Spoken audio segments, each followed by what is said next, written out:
Hello, channel update tubers, and welcome back to a spur-of-the-moment channel update.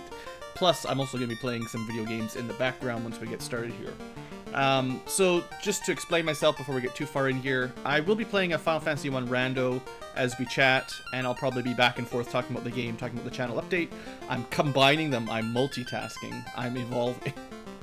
But no, seriously, I want to ramble a bit, and this might go in a bit more detail than some channel updates, so if I end up super off-topic rambling about weird personal stuff and thoughts and feelings, you know, you've been warned. Anyway, the randomizer itself is, well, it's full of surprises, so we'll see what we get. It's probably not too crazy, but... so yeah, channel update, and we'll be talking about stuff, and I'll probably forget what I'm doing. I have some notes on the side. This is certainly not scripted, but let's get the game started first, and then I'll talk a little bit about some things. There's a reason I want to make a channel update today. Kind of remembered something, and well, that's not. So it's a forced party, and we got 2 fighters, 2 white mages. That's less randomized than I was hoping, because I can't change them. But I didn't actually have names or anything ready, so. We're gonna have some silly names here. I should have pulled my Patreon list or something, but that's how spur of the moment this is. I didn't prepare. Fight, and we'll have an old sword, classic name, and then we've got a heal for sure, and you know, the white mages are also well known for. Oh, we'll talk about all their blursing as well, and once we get started. I'll look at it once I get into the game. So, Smash, probably, because Thor's hammer, right? Alright. So there, we've got a party. Oh, no. That's not what I wanted. I wanted to use the in-game music. I didn't actually want to randomize it. It's supposed to just be standard music. Oh, no. Well, that's okay. Maybe it's at least semi... we'll see. We're off to a great start. Anyway, we're just going fast on the overworld is all. Fighters get bonus strength. They can equip black shirts. They get a little bit of luck. Level 1 white spells. Which is better than level 1 knight white spells, because it'll be all 4 slots rather than just first and third. They start with poor hit points and gain less hit points than normal. And then white mages get... bonus hit points. They can equip the katana, bonus magic defense, a little bit of black magic, and the malices barely matter. I'm not even sure they start with 10 agility by vanilla. Oh, I suppose I do have a tracker and stuff here. I'll start these up. I'll try to keep track of these a little bit for you guys. I think we started with a canoe or something too, or the bridge. We start with something. It's probably the bridge. Check. Oh, yeah. Well... Oh, goody, son. This might take a while today. In fact, we're dead. So, press F for, respects. Yeah, so, you know, channel update. Let's just talk about the channel. So... I've been pretty off and on lately, if you've been following along. I expect the only people sticking around are channel veterans that are interested or people that really love Final Fantasy. But yeah, I've had a bit of a rough go the last, let's say year, maybe 2 years. And, you know, I haven't been updating the way I wanted, like regular videos. I haven't been, should check black first, maybe. Lightning 3 is pretty sweet for the one black magic spell we get, and fast. But yeah, so I've been a little bit out of it. White magic is pretty much garbage. So, you know, I've been feeling a little bit down. And I'm not sure exactly why, but it's some of it's YouTube related, and some of the stuff we'll talk about is like my time on YouTube and sort of what's worked or not. Wow, okay, not a lot of spell selections. Maybe we can get something for the fighters to swing. Like a +7 saber. We can't afford it yet. We could afford a silver dagger +6. I think the saber +7 is likely better than the silver +6, but I couldn't say for sure. Oh yeah, we can buy some pretty good stuff. Well, wood shields are gonna have to do for now. By good, I mean the base is good. The blursing is pretty bad. But yeah, so, you know, there's the COVID stuff, of course. I feel like everyone's kind of used to that. I don't want to sound like a squeaky broken wheel, but the general COVID stress definitely gets to you a bit. Gets to me a little bit anyway. I'll just buy one of these then with all my money. So, you know, there's that, of course. But, no, some of it's, like, personal. And I feel... I was feeling like I was letting my viewers down. You know, it's easy to get caught up in... I don't know how to say all these things without sounding like a complete tool or whatever, but... sometimes I feel like... You know, you gotta appeal to your viewers, you gotta play the games... Oh, ooh. Okay, that's almost as good as we could hope for. So there's kind of ups and downs, I guess, with the Let's Playing hobby, and I consider it a hobby. It's not like I do this for profit, really. But, you know, the channel's grown quite a lot. It's crazy, really. I think last I checked, we were 8,000 or 9,000 or something ridiculous. I don't know. I can't even hardly think of it. Way more than I ever thought, and that's kind of why I wanted to talk to you guys. Just to the general you guys.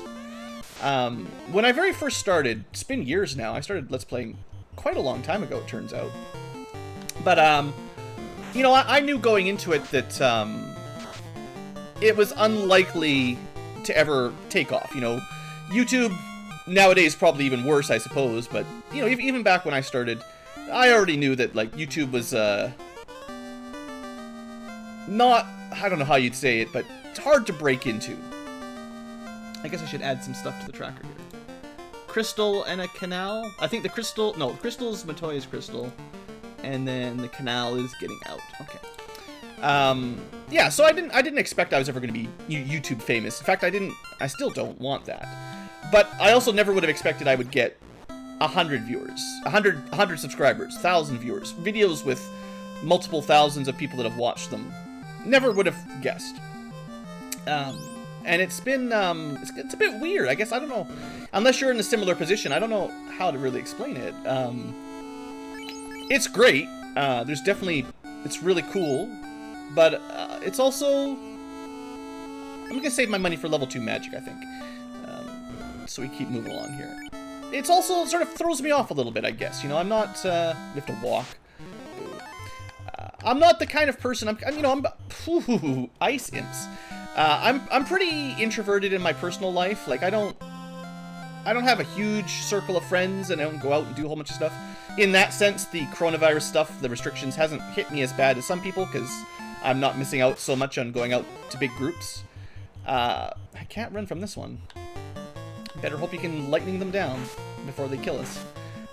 So, you know, I'm kind of, I don't know, I would even say I'm not great at, would I say I'm not great at talking to people? I don't know. I can overdo things. Probably have a habit of over-explaining and going on rambling enough. Should have bought some pure potions. It probably helps with the Let's Playing a little bit, because I'm just rambling to you guys, but, you know, it's not my strength. Anyway, so the fact that this channel, you know, went so far, it's pretty cool. Lots of fun, but it changes how I look at it, and it's become... let's cure that noise first. I wouldn't say it's become a hassle or anything. I still enjoy it, but it's changed kind of how I look at the channel. I try to... I guess it's like you sort of self-judge a little bit, I guess, is what I'm trying to say. Is so, like, if I put out some... a playlist of a game that doesn't do well, or, you know, not as much as I expected, maybe I'll judge myself. You know, I would say, like, I have a bit of perfectionism in me. I probably over-prepare and then have higher expectations for myself than probably most people do, which is good in some situations and, you know, kind of crummy in others. It's great when you're trying to get a project out that really looks nice and wows a bunch of people, but it kind of sucks when, I don't know, again, dealing with all of the personal stuff, when it doesn't come out the way you want it and never actually being finished it, because there's always something else. So we can't equip... No one can learn level 2... Oh, man. Level 2 black magic would have been so good. Look at this. Nuke. Temper. So good. I'll check the swords while I'm here. But, yeah, so there's a bit of that, I would suppose. That's actually not a bad pickup either, I suppose. Now, we've got a pretty good sweeper with Lightning 3, but, now we've got a backup bonk for our, well, everybody. A flame -7 is pretty bad. The, Sun Sword will carry us probably right to the end of the game if we don't find anything better. How much absorb does that give us?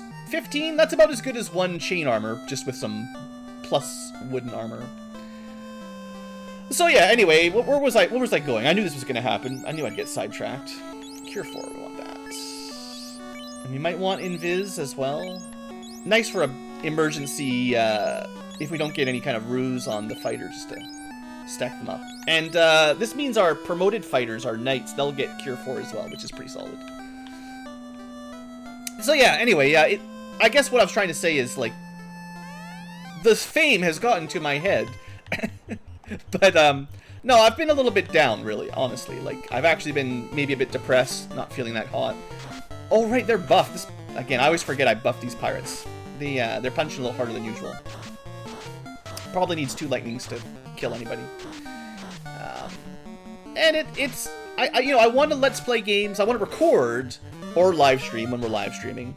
A game that I enjoy. I want to be positive, and it probably helps you guys, or helps the videos. You know, not to get into that again, but you know, I think enjoying what you're doing makes a difference, and certainly more fun for me. So yeah, my goal is to kind of try to get back into more of that style. Not that it's easy exactly. You can't just flick a switch and suddenly you're enjoying your games. But I'm going to try to focus more on games that I enjoy and less on what I think maybe the random YouTubers will enjoy. Both you guys and other potential future tubers that we can only imagine. So hopefully nobody takes it too personally. I don't think really you guys would. But yeah, the idea... Wow, those guys all the way to level 10 on the White Mage. That's pretty good. Lots of experience from those buffed up pirates. Lightning 3, Cure 4. We're off to a good start. Let's head over to... I guess I could have gone to Matoya on the way over, but this will probably be a little bit better with the ship anyway. So yeah, I'm going to try to focus a little bit more on games that I like. And okay, so where I was going with that is like... I'm getting a little older, and I'm trying not to have a I'm old mentality. It's difficult. I'm in my 30s, mid-30s, and I'm kind of at that point where, you know, with the way the last year's been, I'm feeling a little bit out of touch, a little bit, I don't know, old-minded, I guess. I've been calling myself old more often than I would have in the past, and I don't want to act old, I guess. But part of it is like, I guess what I've been thinking is like, I've been thinking, this is probably something I've thought of throughout my whole life, and probably lots of other people, but I've been thinking like, oh, this is the last time I'll do a thing that I enjoy. Will this be the last thing? That's a good catch. Ribbon +9, that's about as good an item as you could dream. +9 to armor, and also status immune, so 10 absorb, which is really pretty good, and also basically immune to all statuses. Good stuff. Right, so I kind of get in my head, I'm like, oh, this might be the last time I ever, you know, play this game, or read this book, or, you know, do this thing. And, you know, it's a bit depressing, I guess, to think like that. So I don't want to think like that. Like, there's a bit of, like, philosophy in you know, like, it could be anything. You know, we could all, any of us could die tomorrow, technically. You know, it's not likely to happen, but it is possible. And, you know, the older you get, the more those dice roll, I suppose. But anyway, my point is, I don't want to think like that. I want to do the things today that I might regret not doing later, or at least if there's something that I'm worried this might be the last time I ever do, well, I'll go and do it, and I want to enjoy myself, kind of. So, anyway, that's gonna hopefully, I mean, I have no idea if this will work, but what I'm thinking of is trying to shape the games I choose to play to be a little bit more selective. Personally selective, not so much, well, it's already a different kind of selection. Let's bias towards something other than what I think will be popular on YouTube. So, yeah, we'll probably be aiming a little bit more towards, well, the games, I was trying to think, I don't even know how to, I'm not even sure what I mean by that, but it's likely to be more games I'm nostalgic for. Either I've played as a kid, I don't know, why am I going this way? Crown. Actually don't know if you can get to the crown from here with my current setting. We'll double check. I might have to go to Elfland to get down there anyway, but we can check a couple chests. That's a bad cape and a bit of money. So, what was I trying to say? Yeah, so the type of games I'm likely to play will be things like this. You know, I always loved some Final Fantasy 1. And, probably more Super Nintendo, PlayStation kind of era games. The stuff I kind of grew up. Some games that I have played before, but meant to go back to and hope that I never, like, you know, maybe it was like 20 years ago. I'm like, oh man, I gotta play this game again one day. Yeah, I didn't open up. There's a flag that opens up the river there. My bad. So there's some games that I like, you know, I meant to replay one day, and I kind of feel bad that I never got into it. I never thought I'd be whatever age I am, and have never gone back to 100% that game or replayed, or maybe I planned on Let's Playing it. There's a lot of games I've been meaning to Let's Play. So I want to try to go back to some of those. And also games that I like. It's hard to classify. This list is immense. I couldn't write them all down without having to spend a year thinking about it. Ooh, 400 damage from that Sun Sword. Pretty good. But, you know, crap, we've got to save more often. We've definitely got to save more often. Unrunnable war mechs on the overworld. Usually they're runnable. We got a little bit bad luck on that one. This being unrunnable is fine. But, yeah, so... You know, it'll probably shape the type of games I'm Let's Playing, and hopefully it'll be a positive, because I'll be enjoying them and stuff. But, yeah, that's kind of the main thing. I guess one of the reasons I'm talking about all this is, when I first started, we're going round and round. There's going to be, every time I go into a town, I'm going to reset my sentence. So Dragon Sword plus 4 will be better than the Hammer plus 4, if I want to give that to one of my fighters, but it's a bit expensive. We can't equip Black Magic, so don't even look at it. My very first Let's Play was Wing Commander for the Super Nintendo. Oh! What a score! This is in the Knights learnable. Knights can learn level first slot and third slot on White once they get promoted. Wow. Wowza. I might pick up Invis 2. In fact, I will definitely pick up Invis 2 for the White Mages. Would I... All of these are useful. We're not going to get a lot of offensive sweepers. Harm 2 is an okay offensive sweeper, but only against undead. Which Lightning works on okay. But Wall is like our backup, you didn't get enough ribbons. The Knights will be able to learn that, but I mean, Life 2 is almost always going to be better for them. I think, for now, I'm going to pick up Life 2 and Viz 2 at least. And then whether or not I pick up Wall or Harm 2, maybe I'll just pick up neither. So, Wing Commander, I remember when I first started, and I was like, man, if even one person enjoys this, I'll say it was a success. I kind of had like a personal... Like, I had to hit a certain... There's your better Harm for later, too. No need for Harm 2 when we got this. Kind of a personal goal that, like, if nobody watched my first series at all, literally 0 views other than what I looked at, for some time period, you know, then I was not going to stick with it, kind of thing. And that didn't happen, of course, and we ended up where we are today. It took a while before we got to some... I think it was probably Terraria was one of my first series that really kind of got bigger. And there's been quite the wide variety of different games on my channel that have done well. Of all sorts. There's lots of you guys out there that enjoy different games. But, I guess what I want to do is I want to go back to my original way of thinking, which was, as long as, like, someone enjoys it, that's good enough for me. I don't need hundreds of likes and subscribes and people patting me on the back. I don't want to need all of that external validation to do the thing I like to do. And it's kind of an insidious thing that thought of external validation fueling your motivation. And I mean, I have my own motivation problems. That's something we can talk about later too. But yeah, I guess the reason I'm saying all this 16 minutes in, finally getting around to my first point, was I had a really nice comment, and I mean, lots of people leave nice comments, but every now and then there's like an exceptionally nice comment, and I don't want to call the guy out. It was kind of personal, and I don't want to make it too obvious who I'm talking about, but it was just someone who really appreciated the videos. Oh, he didn't attack me. What a nice guy. He just gave me a ruby there. Or a pearl, technically. What a nice dude. How nice of him. Let me put a check mark. Sometimes you can put check marks on these things. Not today. Okay. Well, we've got marsh, ice. No, it actually has to be marsh now. Boo. Yeah, so I had a really nice comment anyway. Just, you know, someone really appreciating the videos, just enjoying watching them. Again, without getting into the details. It was really nice, and it definitely reminded me, and I think that's kind of what I'm getting at here. It helped me remember that that's good enough for me, and it always has been, really.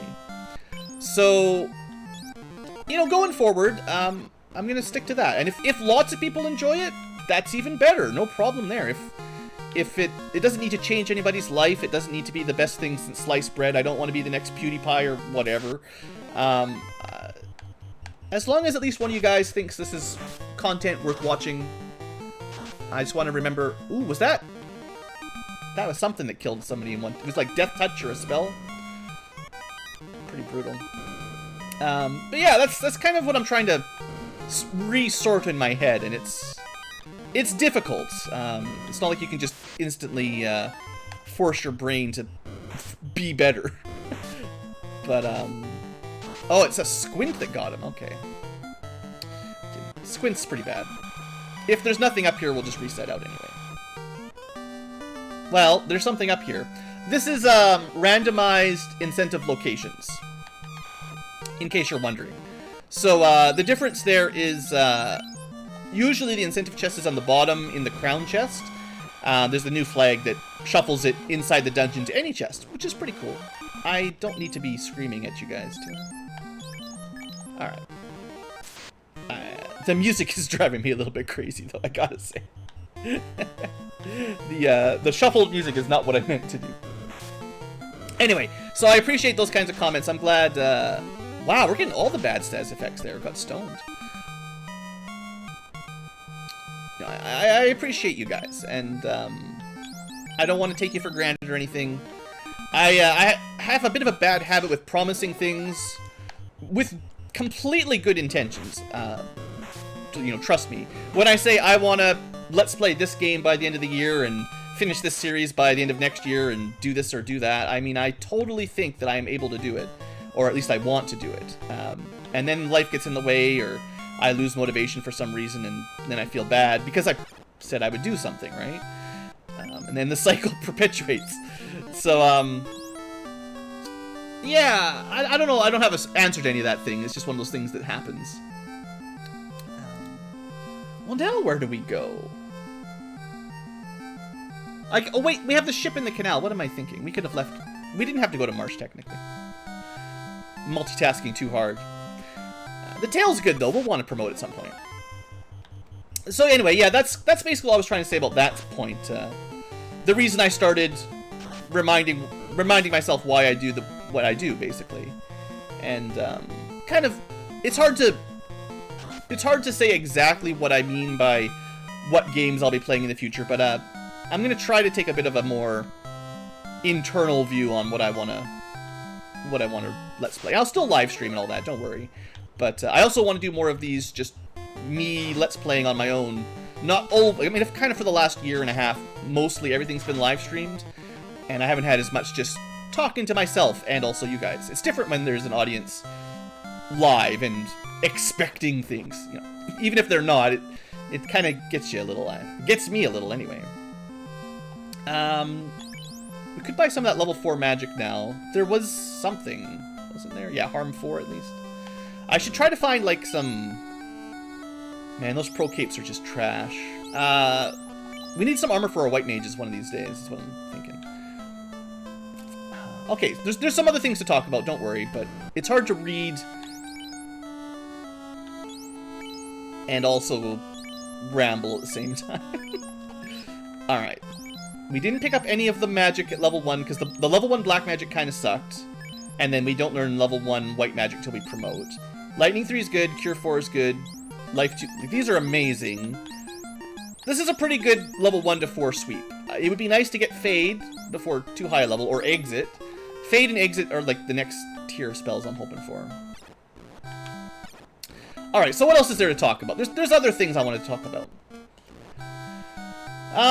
Although that's kind of the main thing. I kind of covered a lot of it. I was going to talk a little about some of my personal stuff. This is, you know, I'm not trying to vent exactly, but this is why we save all the time. So, you know, personal stuff. I like I'm sure I've said many times, I don't like talking about my personal stuff, and I'll keep it as brief as I can here. But it's been weird.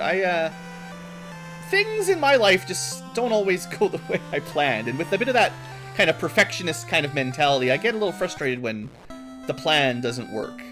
Me and the Blueankylo are both a bit like that, actually, where we work hard to make a good plan, and sheesh, -9. Max price opal armor for sale, but that's a ways off. Armor's been pretty cursed. Silver hammers, wow. I mean, it's better than iron hammer, but not enough for me to spend the money on right now. There's the exit. Oh, I don't have enough money. Let's go to Sarda. And that should get us a couple levels, and then we'll be able to, dang it. I forgot. You gotta save it, guys. You gotta save it. Still, the information is locked in. I'll never forget about all those shops now. We need a little bit of money. We need a couple levels. We'll go walk over to Sarda via Titan with his ruby, and after that, if we don't get anything, we'll go to Crescent Lake. So yeah, personal stuff. Life not always going as expected. You know, I say that, everyone's like, oh, of course, but I don't know, it's sometimes hits harder than you'd like.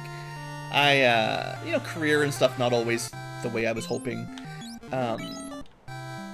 The place I live, I've talked about this before. I live in a housing cooperative. This is not a secret. I've got some crazy stories if I wanted to go on. But if you've never heard of it, a housing co-op is like an apartment complex, so it's like a, I don't know, how many people live here? Is there 50 units or something like that? It's relatively medium-sized, you know, apartment complex. It's not run by some big landlord millionaire with a property manager. Well, we have a property manager, but it's run by the people who live here. So me and all my neighbors are all shareholders in the co-op we live in. And the deal is essentially everyone that lives here is supposed to put in some volunteer time to run it. That includes simple things like yard work, mowing the lawn, helping take care of the place.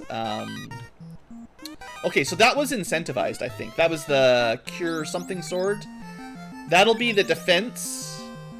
And that was an incentive location, I believe. Also, that's pretty good too. So we've got... It's like a white shirt, but better, because it's in your weapon slot. And then it's just a Cure 1 spell. That's kind of garbage. -7 defense sword that casts Cure 1. Boo. Too bad. So, the housing co-op, oh boy, where do I start? Right, so everyone's, you know, supposed to, like, put in some work to keep the place running, maintenance, gardening, finance, membership committees, you know, all kinds of committees for stuff. Committees. Should have known, right? And I've been involved a lot more than I ever thought I would be when I first moved in, and it's kind of painted not just my neighbors, but I'm like, how does this work? Like, how does any co-op work? Why are people so bad at everything? Not to like complain about people all the time, but like, how does it get the way it is, kind of thing. And what I mean by that is the co-op is not in great shape, and there's not enough people trying to fix it. So I end up kind of getting sort of... I mean, no one forced me. I kind of get guilted / expected, because I guess I'm relatively competent. There's not too many things I can't do okay at with a bit of effort. I'm not like a expert in any specific thing, I guess, but I'm a bit of a jack of all trades. I can generally figure out how to do a thing. If I put my mind to it anyway. So I've ended up taking on a whole bunch more responsibility here than I ever thought I would or wanted to. And I actually don't mind helping out. Like, there's lots of little things you could do. I don't know what to list, but like, I don't mind helping out with letting tradespeople in and helping work on policies, writing things, emails. I made a little website, you know, lots of little things like that. I don't mind that kind of stuff. But I've been sucked into leadership, and I don't know why people wanted me to be in charge. I didn't want to, and I probably should have said no. But I ended up going from regular old guy that lives here to busy committee member to chair of a bunch of committees to chair of almost all of the committees. Chairs are basically just the people that organize the meetings and they're sort of in charge of the committee, although they don't. It's just the way we do things. It's not even the right way. It's just what we end up doing. Why am I going to Earth? We're not going to Earth. We're going to Crescent Lake. Now that we have the canoe, we can do ice. We can do volcano. We could actually go up to do waterfall, and we could do castle ordeals. So forget Earth Cave. I need to buy some more tents. Maybe in Elfland or Crescent Lake on the way. So yeah, that's been cool in some ways, but mostly sucky overall. And the line was crossed once I became the board president. So committees are like the people that do all the stuff. The board of directors is the elected position that the membership once a year elects to, you know, run the place. And they make probably more decisions there than they're supposed to. In a perfect world, the committees do most of the work and the property manager does a lot of the work, and you just follow the procedures and it's all hunky-dory, and the board meets once a month and just keeps an eye on everyone doing their job. But in practice, what happens is the board meets every week or two and does everything because no one else wants to. And we've got 70-some people who live here and like 4 or 5 that actually contribute. And there's no way to force people to do things. As you might learn, depends on how old you are and your life experience, but you may eventually learn that there actually isn't any way to make people do something. There's lots of tricks to help, convincing and bribing and threatening and whatever your personal styles are, but there's no way that will definitely make someone do what you think they should, or even what they said they would. It's even as bad as that. They could agree to do something and then change their mind. And when they move into the co-op, they agree to do something and then change their mind. So it's really frustrating, and it's hard to see the place I live, and, you know, we all pay the same rent, and we all agree to the same thing, and then so few people are carrying their weight. And then, you know, again, partially, I saw the shop item somewhere. Was it in Elfland? I just buzzed right past it. I want to buy a couple houses, though, for MP recovery. But yeah, it's rough, and I should have said no, I guess, is what I'm trying to say. I mean, the elemental protection on the ice shield is okay, but I'm actually, let's double check. I'm pretty sure 15 and 60 that the wood is better. They're actually very similar. Same absorb. Wow, it's crazy that a +10 swing, +6 versus -4, just balances out the wood and the ice. That's how much better the ice is. You know what? I'll take slightly less evasion to have fire protection for now. But I will pick up these for a little bit more armor. So yeah, I've ended up in a position with way too much to do, and I worked real hard. Like, that's kind of what I've been doing the last couple years. I've been putting so much of my time and energy into just, I don't want to get into all the details, but just stuff for the co-op, and it's sucked the life right out of me. I'm just exhausted. So I'm trying to take a break from that. It's really, really hard to step away from something when no one else will fill in, and that's how I got here in the first place.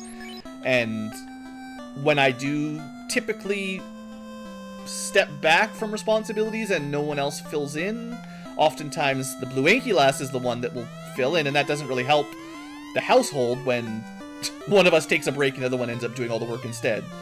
So unless we can both actually legitimately find a way to take a break, it's rough. But it's something that I'm working on, and the Blueankylo is working on. Oh, look, it's Astos, the Great Sage. That's pretty cool. I don't think I've ever seen this one. But, yeah, so that's kind of been a big downer in my life. You know, it sucks up a lot of my time and energy, and I have some motivation problems. Just to talk, again, about personal stuff. I've always been not... what would I say? It's not really a lack of motivation exactly. It's like, I'm not ambitious, I think is probably the way to say it. I'm like anti-ambitious. I don't really desire a lot. It's not great for the workforce. It wasn't a huge problem in school because I liked being good at getting good. I like to get good grades and stuff, so that covered most of that. And I wanted, you know, I was good at school. School was okay, but in real life, lack of ambition does get you in some areas. You know, generally all I want is to just have some... I was gonna go buy... Well, now that we've got some money, I should probably go pick up Exit and Fade. I don't really want to go to Ice right now, especially not without Warp, which we can't ever get. Probably Melmond, and then, like, Ordeals and Waterfall in some order. The key... I guess we could go to, Corneria. I'm trying to get the floaters, is what we're trying to dig for. As you should expect. So yeah, my lack of ambition, it feeds into the motivation problems, right? Like, this is related to the channel because when I'm feeling not motivated, I'm not ambitious, I'm not trying to get millions of views and hundreds of dollars or whatever all this stuff is. That's not really why I do things. I don't work or put time... Work isn't even really the right word for this, but I don't like to put effort and energy into things that I don't enjoy, or... I mean, it has to be something other than, you know, making big money, big bucks. I don't know. Motivation's a tricky topic. It's hard to even talk about. It's hard to even explain what I mean. Hopefully some of you guys get the gist of it anyway. Anyway, it feeds into the problem with keeping the channel going and having the motivation to do some of the stuff I want to do. I probably should have put Fade first and then Exit to the right of Fade. And I definitely should have learned Lamp, but the money's gone, can't get it back. I should probably just sell that Cure Sword. Still hoping to find some pro rings and some good,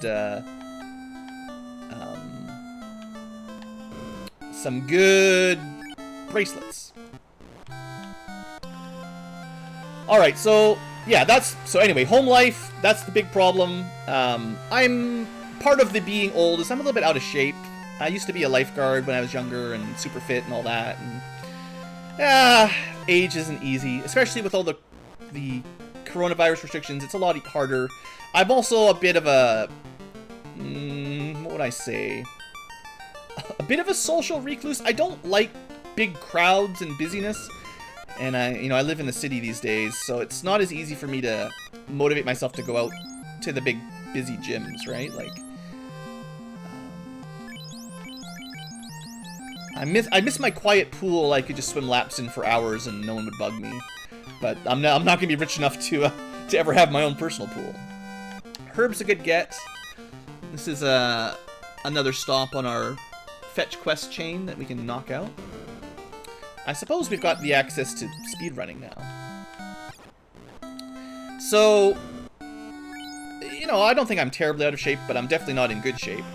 And I gotta find some way to crack that. It's hard because, like, everyone says it's hard to do exercise, but no, I mean, I don't really like, I don't like traffic, I don't like big hordes of people, I just want somewhere quiet to do my own thing, you know? I'm sure lots of you guys listening to someone talk on YouTube understand.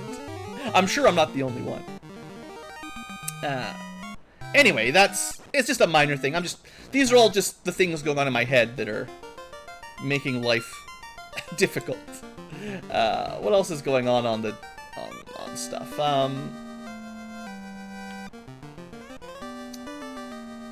I feel bad because I've got a lot of Let's Plays that I've said I want to do that I haven't got to. I always feel like I'm behind schedule, and it's not the right. It's not great. I know I probably shouldn't think that way, because you know some people might expect it, but the people who count are happy with whatever upload schedule I have. Basically, I'm pretty sure. 18 absorb on my primary life caster is not bad. But I would like to start nailing some more of those out. I'm sure I have said those exact words before many times. What did I get there? The cube. Okay, something that we do need eventually, but doesn't really help us at the moment. Okay, we've got Ice Cave, Volcano. I think we'll go... even without Warp, I think I'm going to try Castle Ordeals next, because it's pretty quick. And then we'll do... If that doesn't lead anything, we'll go to Waterfall. And if that doesn't do anything, then I guess it's Ice. And if that doesn't do anything, then it's Volcano. And if that doesn't do anything, it's Earth with no rod. I did incentivize a bunch of stuff, so it could be anywhere. So now that I've completely forgotten what I was talking about, what else is there? I've shared a bit. I do, in case I haven't said it recently, I do quite appreciate you guys. Oh yeah, I was going to say this. I probably should have said this 30 minutes ago. But I do appreciate everyone who watched the videos. It doesn't matter if you turn the ads off with ad block or don't comment or like or subscribe. I've never been the kind of YouTuber that cares about smashing those likes. Again, that's that lack of ambition. I don't care if I become a millionaire. I don't want to. It seems like it's more trouble than it's worth. But all that matters is that if you've watched it, I might never know. I don't even need to know. That's the not needing external validation. I don't care what the numbers are on the video if it says 15 people watched it or 500 people watched it.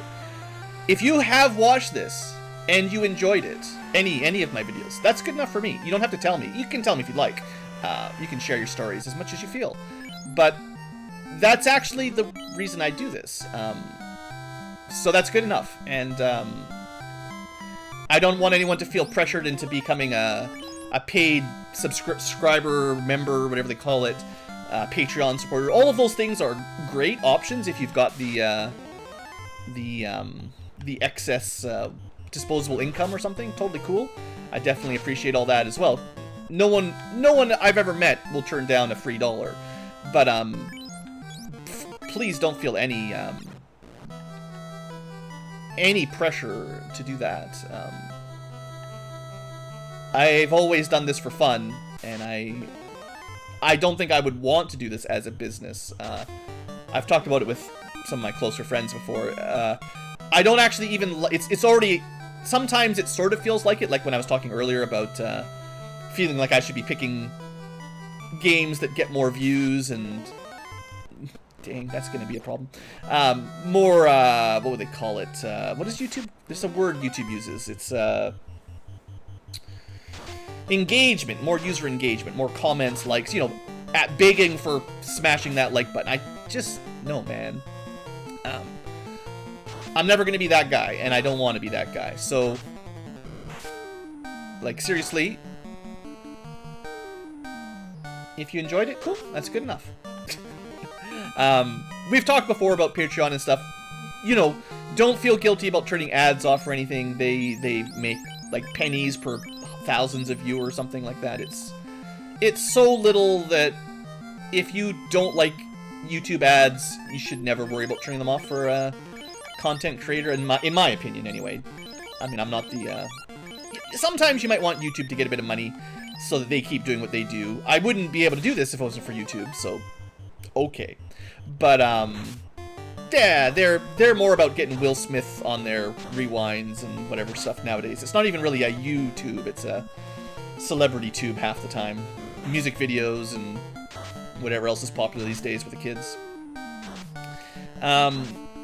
So yeah, basically what I was saying is, like, even if you put, say, $1 to one of your content creators a month, or just $1 ever, you'd probably give them more than any... No matter how many views, how many times you watch their videos with ads on, I'm pretty sure they'd make more from a single dollar donation. Maybe my math isn't 100% accurate on that. I haven't checked, but I'm pretty sure. But yeah, like I said, I do have some supporters, and some, like, paid supporters, and you guys are a bit special. You have got your own kind of category of cool dudes, dudettes, and dude others that that help out. I mean, that's pretty cool. I do try to remember to use those names for taking preference for getting them on the old in-game names and stuff, which is pretty cool. I like having some user interaction with you guys. This is one of the things about YouTube that is pretty cool, being able to interact with viewers, both with names and comments and, well, those kinds of things. I feel like I totally went the wrong way in here. This is a good randomized waterfall. It's a good maze. But yeah, no, the main thing I'm trying to say is, like, it's totally good, however you guys want to watch. Just watching and enjoying is actually the main thing. Yeah, so that's good chat, right? Good chat. Having a hard time running away from those whiz mummies. I should probably buy some more heal potions now that I'm doing super difficult dungeons. But at least we've got the Mighty Cure spell and Life spell. Oh no, 3 mad ponies, what'll we do? They nuke. Not really what I wanted, sadly. Slab just gets us something once we've got the airship. Ooh, silver plus 9, good. I know I skipped one, don't worry. Alright. I probably want to sell that, and that, and that, but I will hold on to the Opal plus 6 shields. That'll probably be our best shield for the end game. And this is why we have all these houses. Now we can full heal and get our magic back. I guess we'll go to, well, I'll check the item shops while we're here. I may have seen the for sale item already. If I did and I didn't buy it or note it down, that's just my own bad habit. Okay, so we talked about some other stuff. What else is there? Can I give concrete examples to what I want to let's play? Well, oh, I was getting another little story. Story time with me, Blueankylo, for an entire Final Fantasy 1 run. When I first, this is about the promises and feeling like I'm letting myself down, and all of you. When I very first started, one of the games I knew I was going to let's play from the very beginning was Final Fantasy. I wasn't actually sure if I was ever going to do the NES version, because that was before I knew the randomizer existed. In fact, perhaps it was before the randomizer existed. It was so long ago, in the dinosaur era. This giant battle is also terrible. Should just reload the next time it happens. But I always knew I wanted to do some version of each Final Fantasy from 1 to 10. So I started fairly early on after my first intro to Let's Plays. I got into Final Fantasy 1, Dawn of Souls, and then the Game Boy Advance version of both of those games. Don't forget you wanted to buy a bunch of healing potions. I should have looked at exactly how many, to be honest, but it's probably around 80. Nice. Buy some more houses. Make sure I've got enough pure potions. And make sure I've got enough saving items. Okay. Right, so from the very beginning, I knew I wanted to let's play and record all the way from Final Fantasy 1 to 9, or 1 to 10, probably. Basically, in order. For some reason, I like doing things in order for my Let's Plays. I don't like skipping games or doing them out of order. It's just a personal thing. I generally play games like that, too. I don't like skipping an entry or playing the newest one first. Or, it's just, I don't know, it's one of those things. So, that was sheesh, I don't know. How long have I been Let's Playing? Years, many years. And I've only gotten to 6. Now, obviously, there's some difficulties switching over to the PlayStation era. Final Fantasy VII has a lot of baggage. So I've always been a little bit hesitant, but I mean, I have some plans for what I want to do with it. I just haven't gotten there, and maybe I should just hold it for later and then jump into 8 or 9 or 10. I actually am quite interested in some of those. There it is. It's nothing we need right now anyway, but that's the shop item, and that drum will be the replacement loot. So no floaters anywhere, man.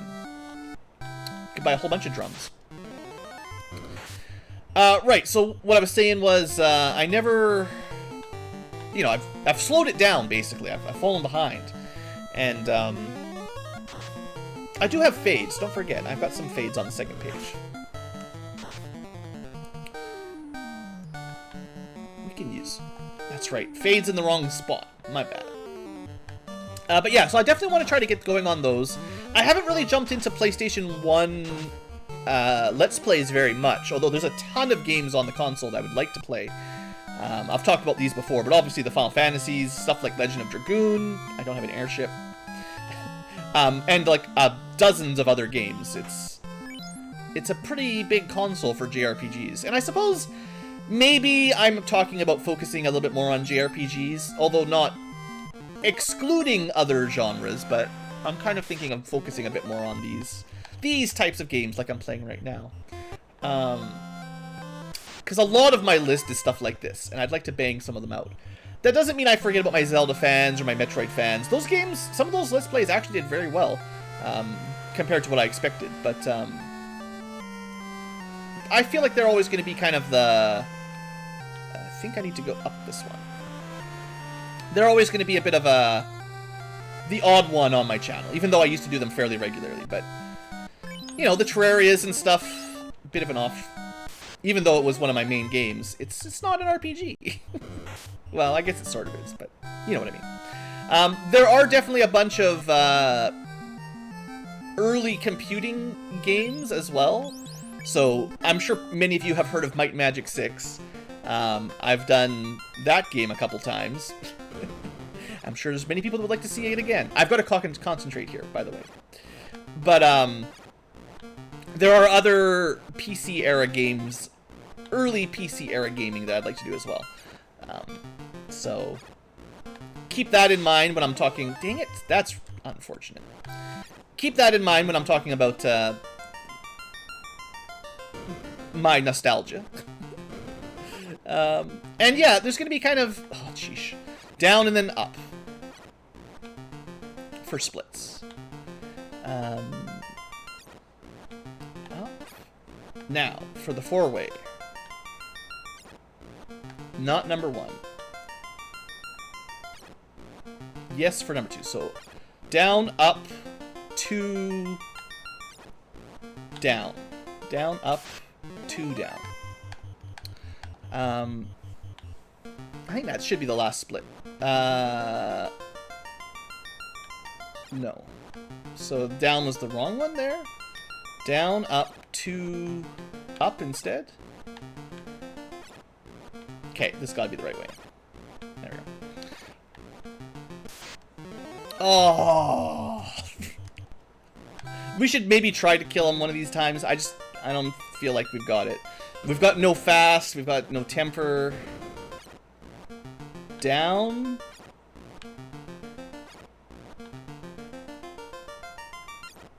Up. 2.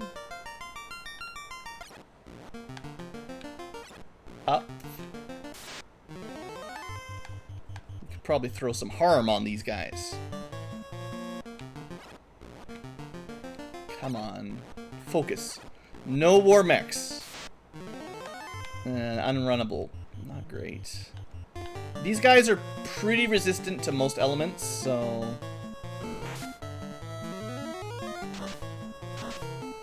Non-elemental fade is the way to go.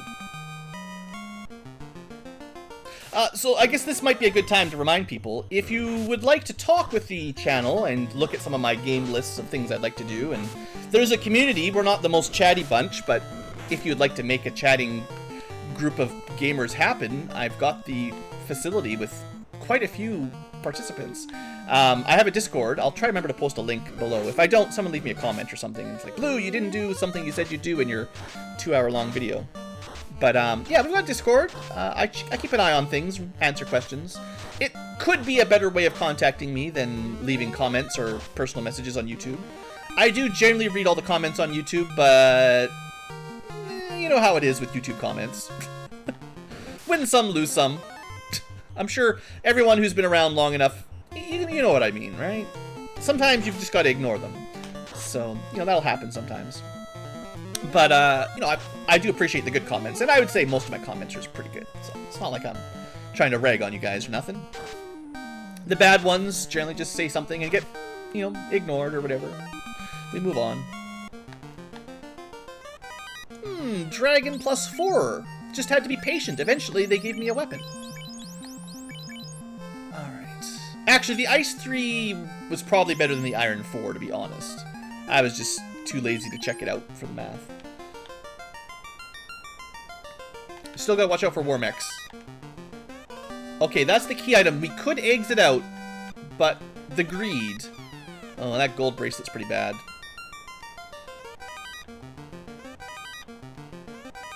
Also pretty bad. So silver bracelet might be our best bet for the mages. A pure potion. I'm gonna fight the fight. Actually, this is not the worst fight if we wanted to get a little bit of experience. We could just burn our fades here. I think chimeras are strong against fire and lightning. They might be weak to ice. I'm not 100%. But this should be pretty good experience, is what I'm trying to say. Almost 4,000. It's not bad. We should probably stop leveling, though, because if I want to learn the night magic, I need to promote, and then every odd level after you promote past 15 is a spell slot, basically. Okay, so we got the adamant. That's another turn-in. I guess we should go do that next. Let me mark some things down for you guys. So that was the zombie dragon spot. And we got the adamant. Lots of sailing around today. I've had really bad luck. I would say a lot of my Final Fantasy 1 seeds, I never get an early airship. Like, the airship is always the last thing to get. And I've even had seeds, I've had more than my share of, like, completely floaterless seeds where you're in go mode. Either you're in go mode before you get the floater, or there's literally no way to get the floater because it's locked by having the floater, the airship.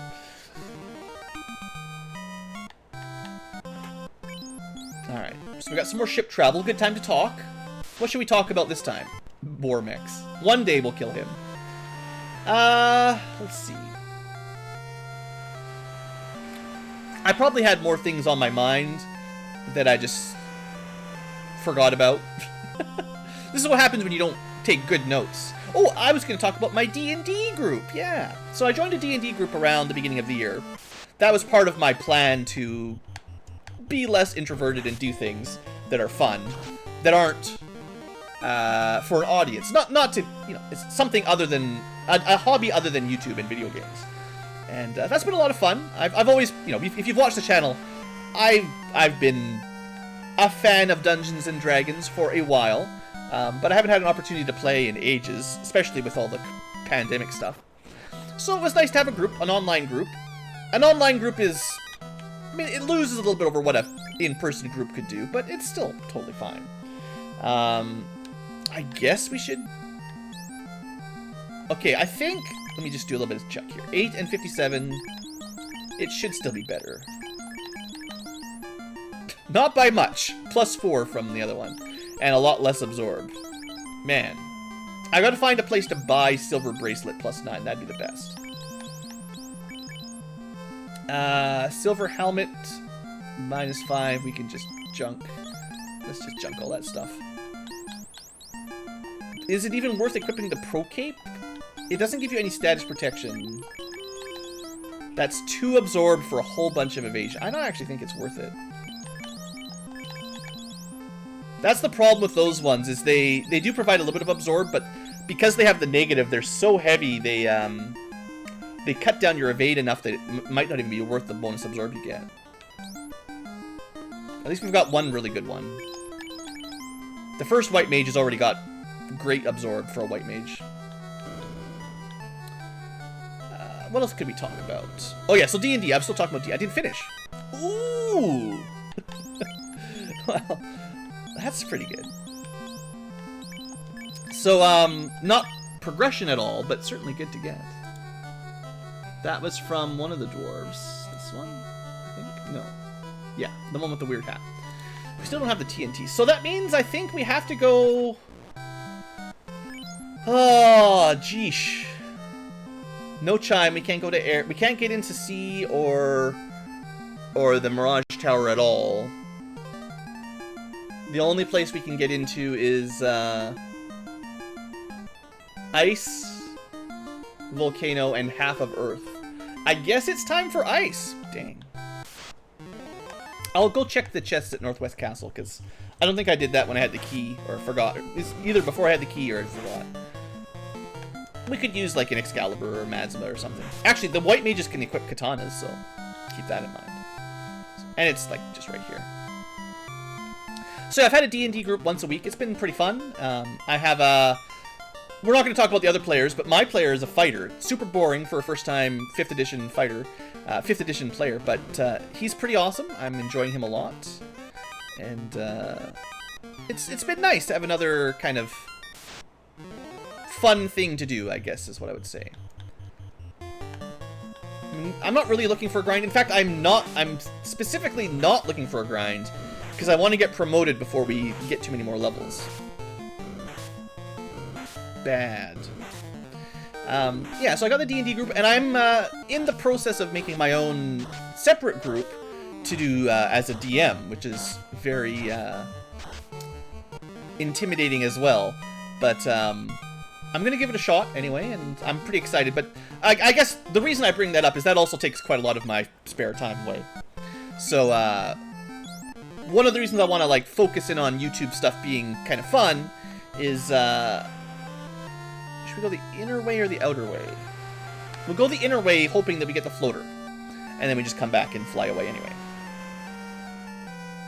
So yeah, D&D, pretty cool. I'm going to try Horde of the Dragon Queen, if you've heard of it. It's one of the earliest, I think it's the very first 5th edition campaign module that came out. So it's a little bit old for 5th edition, but, you know, I've been into D&D since before, well, let's say around 2nd edition. But if you count the computer gaming, it was all... AD&D, which is essentially 1st edition, so I've been involved for a while. But yeah, it seems pretty fun. Getting a group together is always tricky. You know, if you've ever run your own groups or tried to join, it's always a challenge getting people that'll show up and commit. And as you know, a tie-in to our previous discussion, me being a bit of a perfectionist and preparer, I want to put a lot of my own time getting things just perfect, which, you know, won't work. But I know that, at least. But I do want to make things as well prepared as I can, within certain physical constraints. So, you know, that sucks up a lot of time. But it's good time. I've always enjoyed... Damn. Do we try? I don't think we can win it. Should we try to... Invis up? I guess we should see what attacks he has, if he's got, like, a nuclear or anything like normal. Well, he one-shots the one person that could hurt him, so... He does do a lot of physical damage.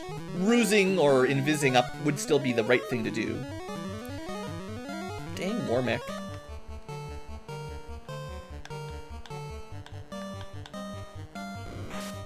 Well... 2 stacks of invis 2, or now up to 4 stacks, that's nearly max evasion. Depends on your exact evasion stat, to be honest, but... Oh, I should have been using that! Yeah, that would have been smart. That would have been clever.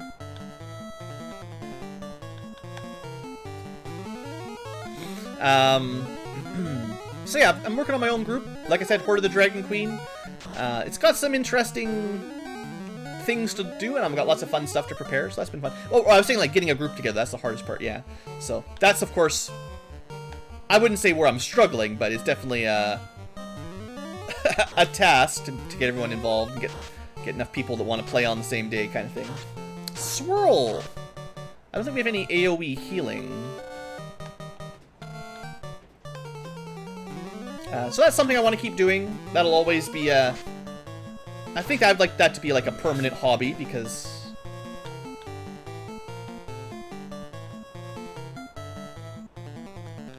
Because it's something I enjoy, and nowadays I'm using Roll20 for an online tabletop. It's pretty good, you know.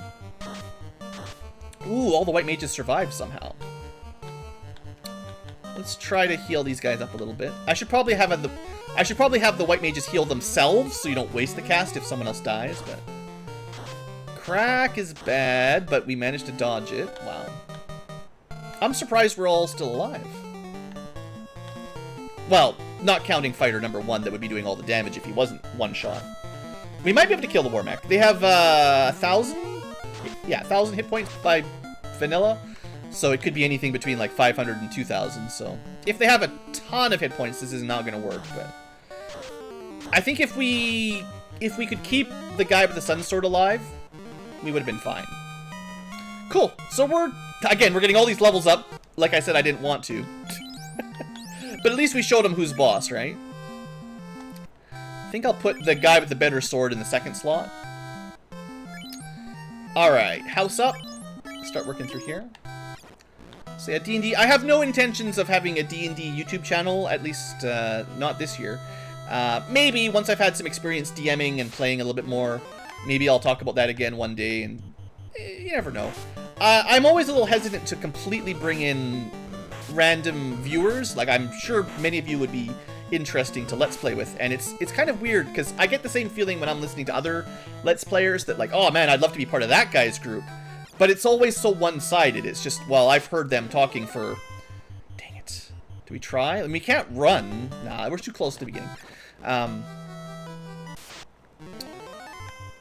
You know, I always feel like I would like to join one of my Let's Player, one of the people I watch. But they don't, obviously they don't know who I am, so it's very one-sided. And it's the same for you guys with me. You have potentially listened to me ramble on for thousands of hours even. Anywhere between 1 hour and 3 minutes, and literally years of time. So, like I was saying, oh, jeez, come on. I guess we should try. Does he have anything he can do to help? Not really. It's 2 turns to get fully invised up. If the Sun Sword Fighter can do some real damage here, maybe this is not bad, but man, we're gonna get a lot of levels. If we just start killing all the war mechs. Not that that's a bad thing. A Dazzle for first is really quite lucky. We also don't, like, we can't do the Fade strats very often. And the Invis strats do come out of our, our Life 2 budget.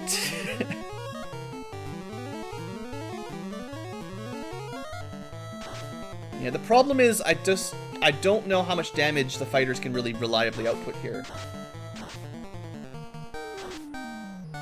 With the Sun Sword +5. This is probably still not a fight that we should be taking regularly. It's just because I can't run. I wanted to see, like, can we do any damage? Is it possible? Inferno and Swirl are both pretty brutal. And we're not doing too much damage to him. We're doing some damage, just not too much.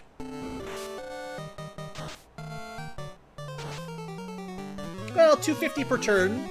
You know, he should be dead in a few turns. I guess we try to win it.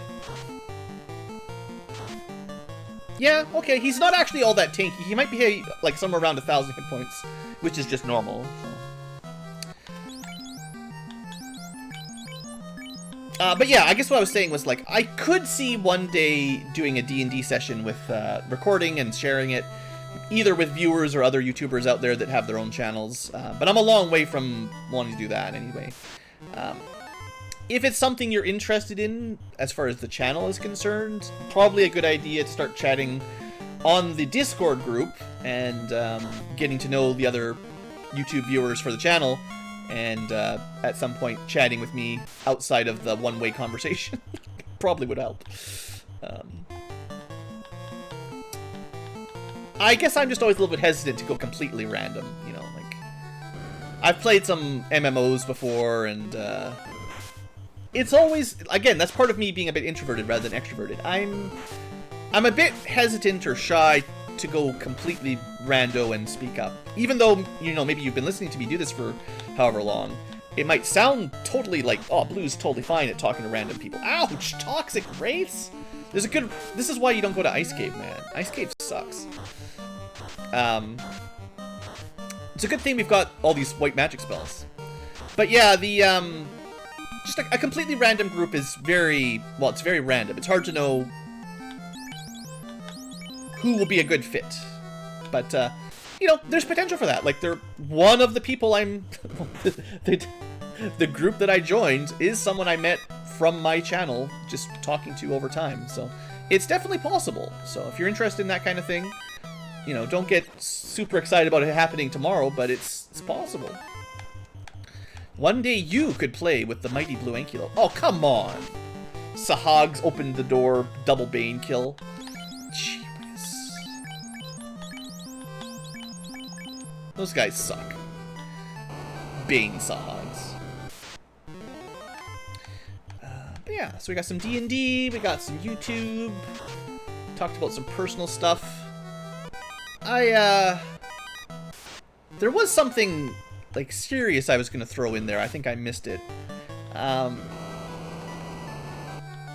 forget the exact... you know, I've been thinking about this for most of the day, what I was going to say for my channel update / Final Fantasy 1 Rando. How would I say it? It's like...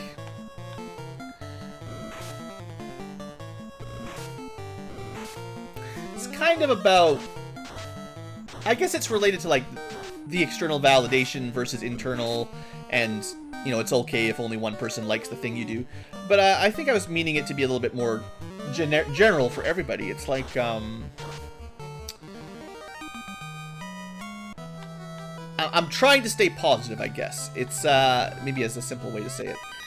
And kind of tying into some of those comments I've had from people that appreciate the video. Life is weird, and, you know, might be the last time you do any of these things. Me or you. This could be the last Blueankylo video you ever watch. You might not know it. You might be thinking, I'm gonna watch his, Final Fantasy VI Let's Play one day, and you just forget about it. Or you die or something. Or the robots take over. There's a million things that could happen. But, I guess it's like, oh man, what a bunch of garbage. Where's the good stuff? Ice Cave is trash. But, I guess what it's really hard to come up with the words. I guess it's, without using, like, buzzwords, you know, it sounds too easy to sound corny. There's our progression. Well, not exactly progression, but could be. There could be an incentive item in Earth Cave that we should go to now. We'll probably still do Volcano first. Maybe I should just drop it. I can't find the words. Oh, wait a second! I see something over there. Do you see something unusual? I totally forgot some of these flags I turned on. I found one.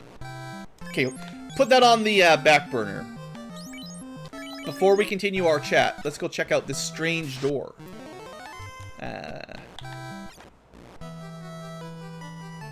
What could that strange door be in the ice cave? There's perhaps a few of them spread out across the maps. And I'll probably not know where they are, so they'll surprise me. This is an odd place to walk. Pfft, garbage. I got the worst one. I mean, it could be really good if you're in a long dungeon and you need some heal potions. That could be just what you needed. Alright, let's go to Volcano. We'll kill our first fiend an hour and a half into our seed. This has been a bit of a rough seed. The logic to get into the air has been terrible. We've been basically everywhere possible. And of course, because I threw those Warmechs in, it's been a bit spicier than you did. Probably if you put Warmech Unleash, you should just automatically add half an hour to your time. It's just... Some days, well, I say that. When you can run away from them, it's not too bad. But if you get an unrunnable Warmech Unleashed, poof. Slow you right down. Slow me right down. I mean, maybe, you know, there's better runners out there. Oh, here's something we can talk about that's neutral. Every now and then people ask if I would do like speed running or racing for the randomizer kind of thing. And this is, again, a little bit personal, but I really don't like competition. I think this is directly tied into my personality with the lack of ambition. I do not like direct 1v1 competitions or that kind of thing. It stresses me right out, and it takes the fun right out of whatever I'm doing. So I don't think I'll ever be part of competitive racing, even for one of the games I love, and maybe I'm even good at, or could be good at, let's say. As long as there's some sort of competition involved, I'm generally not super comfortable. Now that's something we should equip. This is like our first body armor that wasn't terrible. Oops. So 57 absorb, and technically, well, I've got ice and fire. We could have both of those equipped at the same time. I did have a flame shield. -3. Oh, I had this too. I've got ribbons on the white mage, so let's give this up here. So that gives us death elemental protection. Oh, let's get one fighter with... I think I should do it the other way around. So what I'm thinking is I'm trying to give one fighter that has the best sword I've got the most defense. We did get some other junk during our travels, by the way. Let's clean up a little bit here. I might just sell that, I don't know. The Invis stick is pretty good. The slow staff is pretty bad. I guess it's probably better. 29.51, it's better, but whatever. Barely matters. Let me just double check the stats there. 55, 103. It shouldn't be better. No, definitely not. Unless you're fighting something weak to ice, and in which case this says ice elementals. It's a little bit better. There's some shops I wanted to revisit. I was really hoping I would have the floater to save some time before I got into that. So what was I talking about? Oh, racing and stuff, right. So yeah. Oh, I just did all that inventory. Stun is a power word stun. It'll never work on him. Unless he's got less than 300 HP and is not immune to paralysis, which he probably is. We're going to end up at a really high level if I have to keep fighting these things. I should probably get a couple chests out of here if I can. The next two, kind of the big windy one, and then just exit out if I'm alive. Yeah, so yeah. I definitely like doing, like, challenge seeds and stuff like that. That kind of stuff's pretty cool. I like making difficult random runs, and I could see cooperatively playing with some other people with this kind of game. But, yeah, races, just not really likely to ever be a thing on this channel. I'll try to keep my eye open for other good, like, solo challenges and stuff, which I know were, I would say, they were pretty well received from what I saw. You know, there seemed to be a fair number of people that enjoyed watching the, solo challenge for all the different characters, especially the thief. Special place in my heart for that little bastard. But, you know, we can do more of those again one day. Wood stick. Awesome. The EXPs will probably just run away, yeah. They're, decent experience, but kind of chickens. And we're actually, what, we're in our 20s already? Getting up to the high 20s. Yeah, we got a lot of levels. More than I was expecting.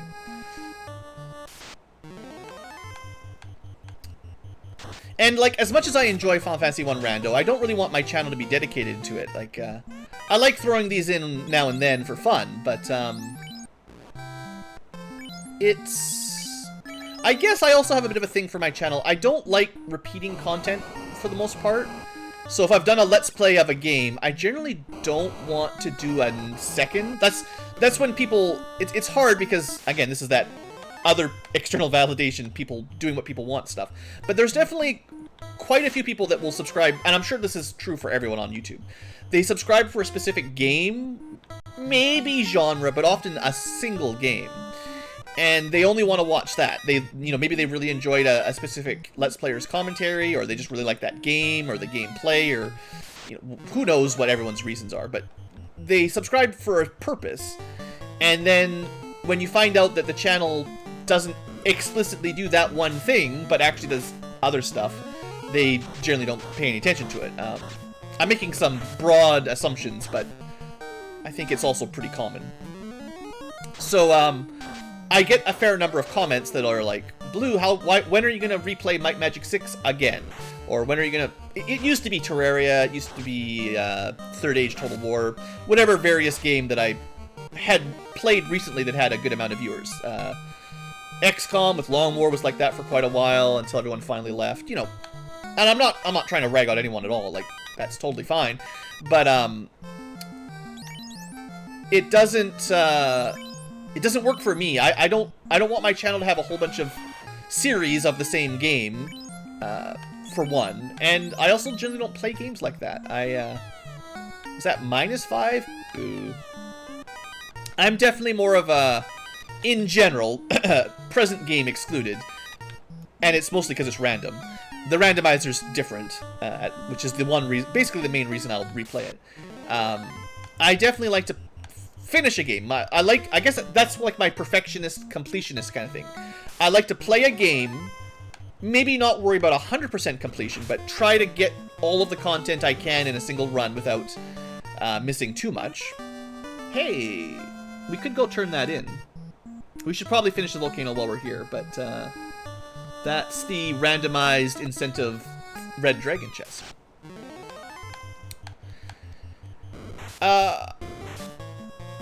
Yeah, so it's unlikely, when I'm talking about things I want to do for the channel, we're probably not really talking about repeats, other than some very, like, I guess, I would rather get new games for the channel, like games that are not on my channel, that I have not yet Let's Played, but have been meaning to Let's Play for however long.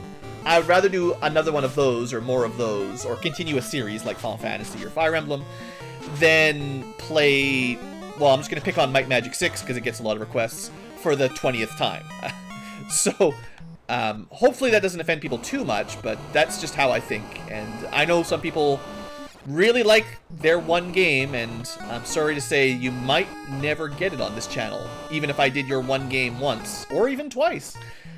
It's always possible. I'm terrible at planning and committing to do what I say, but I always change my mind. But the truth is, it's pretty unlikely that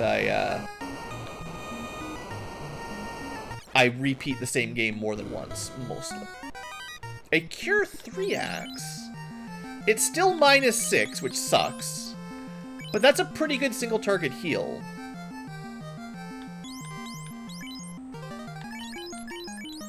I'm just gonna give it to one of the white mages. Ooh, there we go. We can't equip it yet, but that's what we needed. Xcal +2. Heck yeah. I'm just gonna keep 100%ing this run because we're just gonna go everywhere anyway. I have the incentive item from this dungeon. We could just kill it.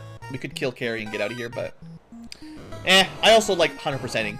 That's another reason why I don't really like speedrunning most of the time. Or I guess the category I would speedrun would be 100%. Because I love finding all the stuff. We don't need a -5 Opal Gauntlet. We got a +6 Aegis Shield. We totally need to get the floater and get promoted. I need to stop getting level ups, because we really should get some night spells. Because they've got, they'll have access to Cure 4, Life 2, like they'll have some great stuff if I can get them promoted. Also, Aegis Shield, Excalibur.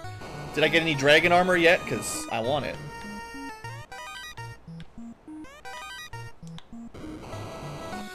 So yeah, repeat games, not very likely.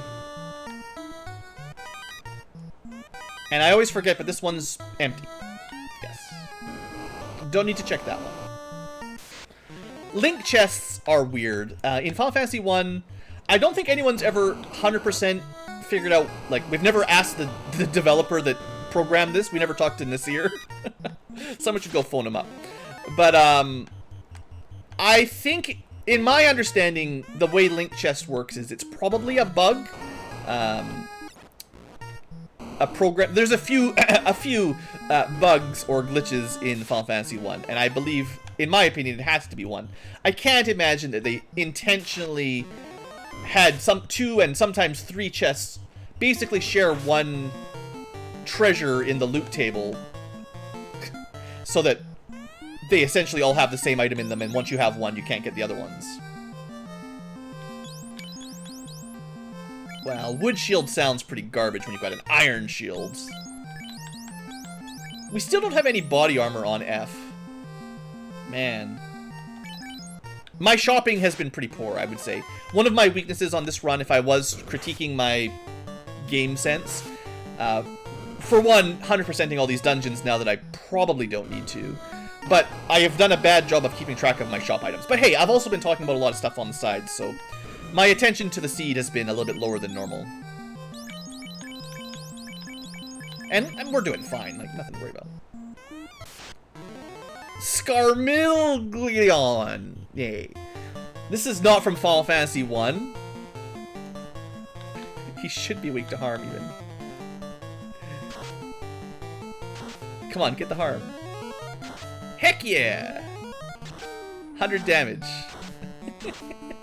So, there's some new flags. I'll go over, one of these days I will go over the newer flags for the Final Fantasy 1 Rando. This is another one of the new ones that I haven't shown off.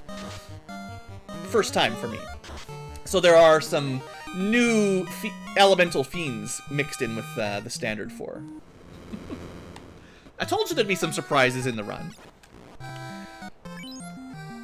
Okay, house. I guess TNT. Turn the TNT in. And then hope it's a floater, and if not, go to Earth. And then there must be an incentive. If the TNT is not the floater, then the Earth has to have a chest with the floater in it at this point. I don't think it, like, that's it. There's nowhere else to go. I didn't do incentivized locked march or anything, because that seems like a terrible plan.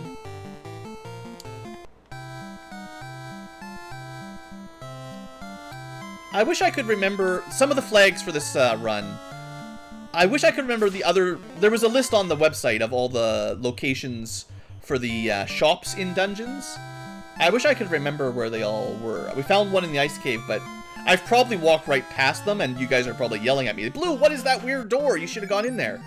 I'm sorry. My attention is split today. But yeah, this Final Fantasy Randomizer is pretty cool. It's got you know, I always say this, but they're constantly adding new flags and tweaks to the game. It's pretty cool. One of these days, I gotta look into their, whatever their little program is that does the randomizer. I don't know what language they did or anything, but I think it'd be cool from a programmer's view to have a look at it and see if there's anything I wanted to try myself to add in. Not that I could stand up to the amazingness of their dev team, but I'm not a terrible programmer. Hey look, another one of these things. Now we got random white magic. That's cool. Neat.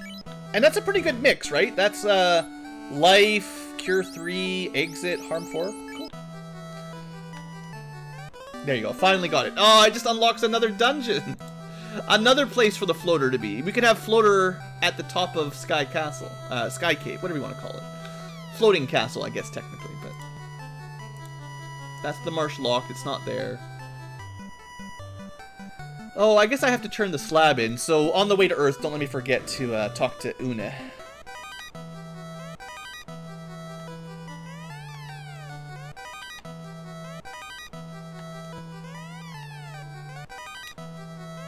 So, Opal -4 we won't need, I don't think. Well, we're running a little low on places to carry garbage armor. We definitely want to hold on to the shields for later. Maybe the flame shield doesn't matter much, I don't know.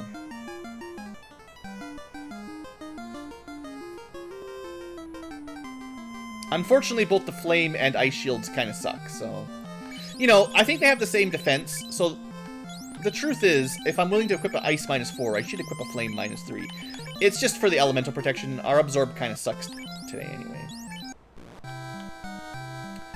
Alright, so Melmond, Dr. Un, off to Earth, kill the Lich, question mark, and try to find a floater, please?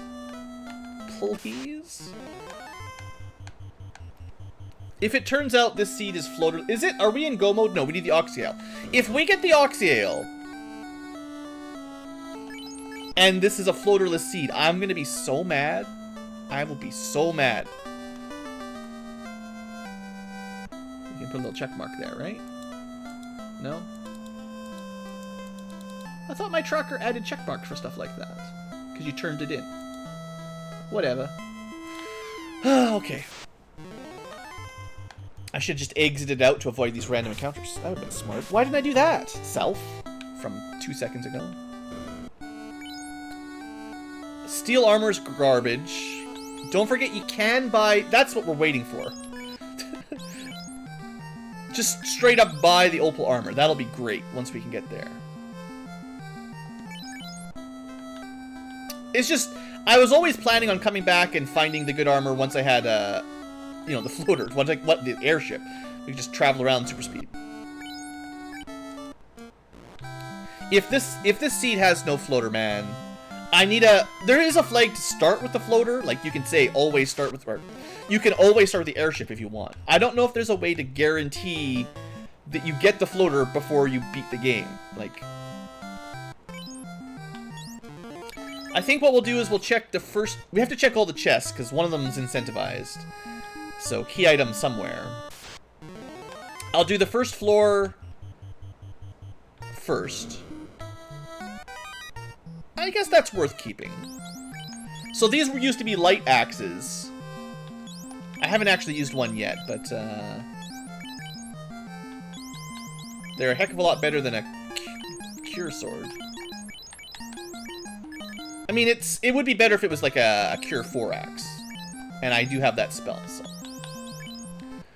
And to be fair, my white mages are getting to a very high level, so we've got a lot of spell slots. But, you know, free healing, free infinite healing. And I didn't save it. The cure axe is gone. I'm not getting it again. Should have saved it. I just want to see the trap tile, just for fun. Quit bullying me, man. Ooh. Okay.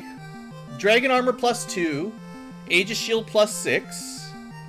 I don't think I'm ever going to equip that Pro Cape -6. I thought about it. Man! So that's what I mean. If this is a floaterless seed, if there is literally no floater, no airship, and you're supposed to beat it without it, which is possible. I'd have to check all my incentives right again to make sure. We don't have the bottle. So... If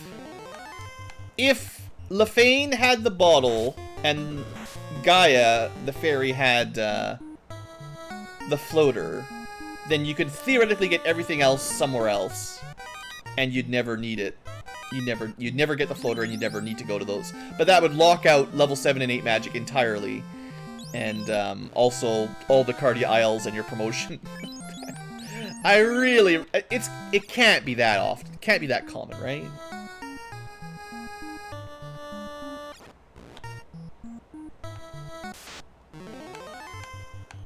I feel like before all this happened, I was talking about something, and then I lost track of it.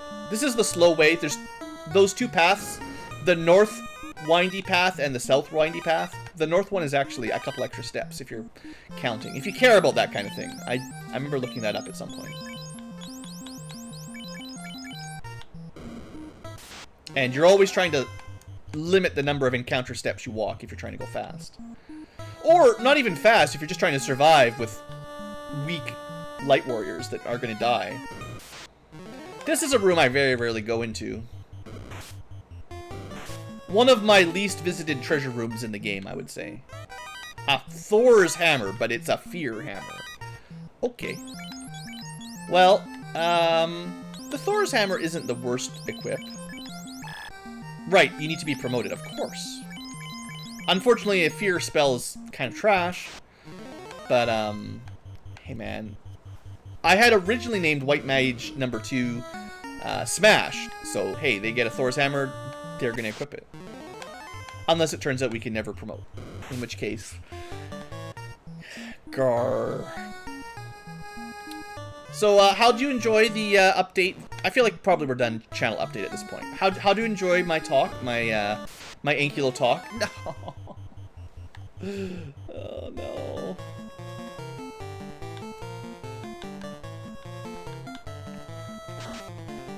We had good times. We talked about lots of stuff. We had an hour and a half and completely unscripted. I talked about some personal stuff.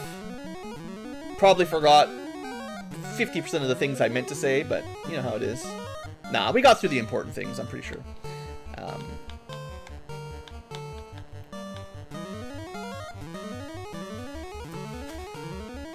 I haven't actually done a channel update video in quite a long time, so I figured this was a nice time to have a little chat.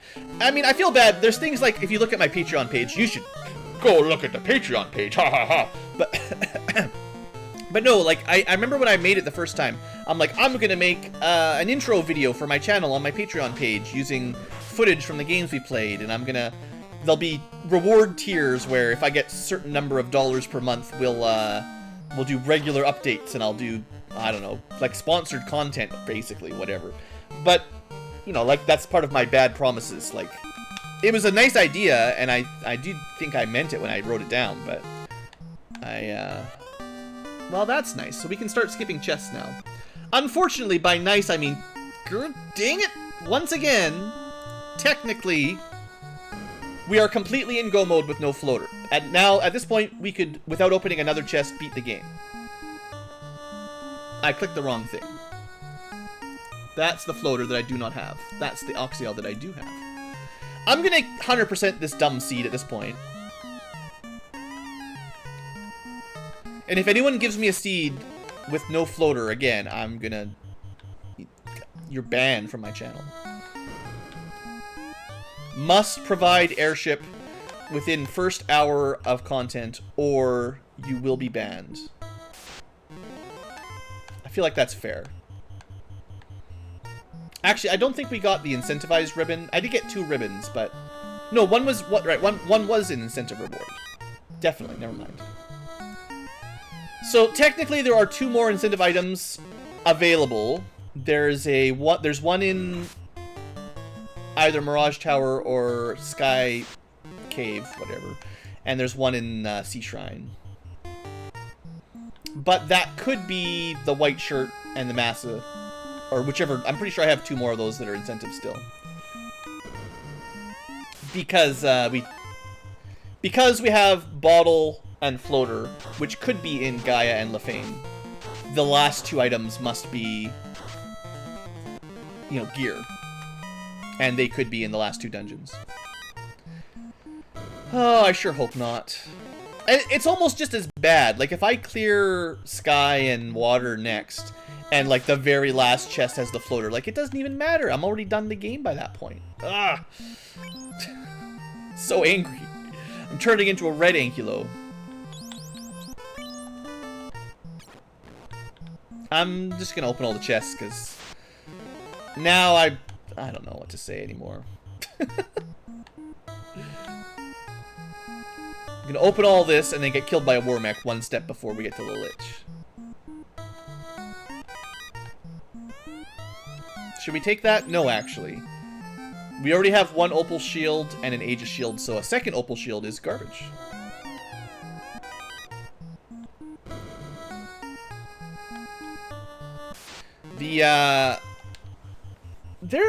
There's very few situations where you would take an Opal Shield over an Aegis Shield. The Aegis Shield gives you protection from poison? I think poison and stone at the same time, or something like that. There's some combination statuses in Final Fantasy, the way it all works. So the standard, the classic is, of course, Dragon Armor for Fire, Ice, Lightning protection, Protect Ring for Death protection, and the Aegis Shield for poison protection. And that protects you from, well, it's not quite a ribbon, but it's almost a ribbon, which is pretty cool. There's not too much they can get through.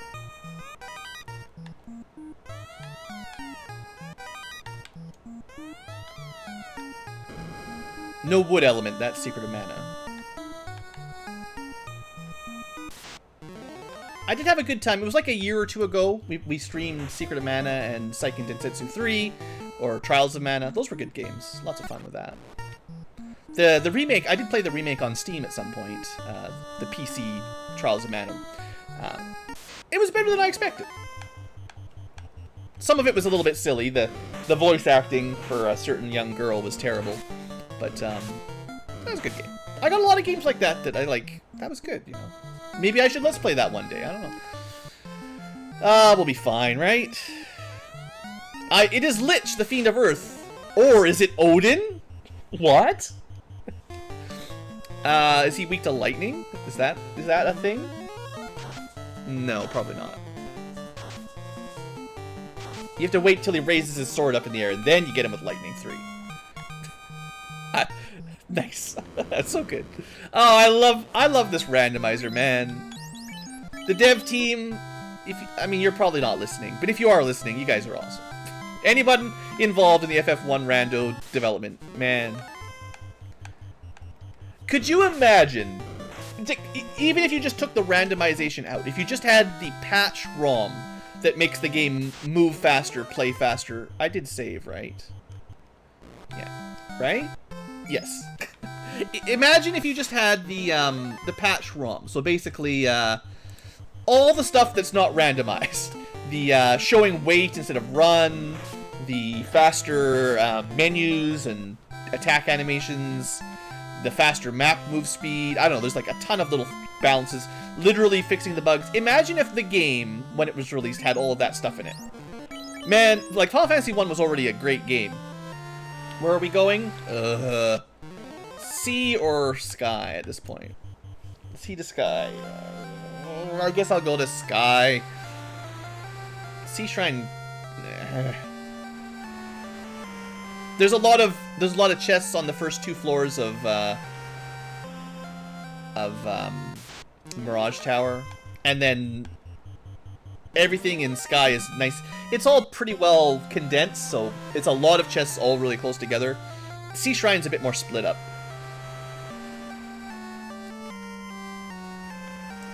But yeah, I think about that every now and then. Like, if you could go back in time to 1989, 1991 when these games came out, and have just the cart. I don't know if people could have handled a randomizer back then. But just the bug fixes, the quality of life improvement, like, man, how much better could things have gone if Final Fantasy 1 and Square really, like, I mean, I don't know, would it have made any difference? Was it already good enough? But I feel like it would have, like, the kind of changes, like, that have been made to this ROM would have just completely killed Dragon Quest. Because it would have been like, this JRPG is so much better, if it was working at 100% power rather than half bugged. Hey, some sand. The randomizers love to call those sandwiches. We don't need any experience right now, so they're just sandy worms for me.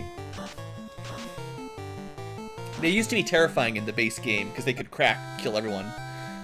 Those days are fairly long gone now. This whole tower is going to be very victorious.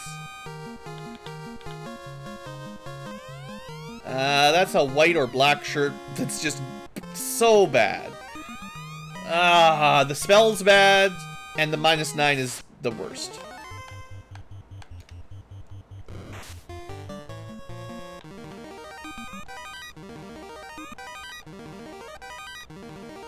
Let's not make the music do this, though, on the back in time version. This would be a bad idea. Might not sell that much. They should probably fix this in QA. I wonder if Final Fantasy 1 had a QA team. Probably just one guy and his cat.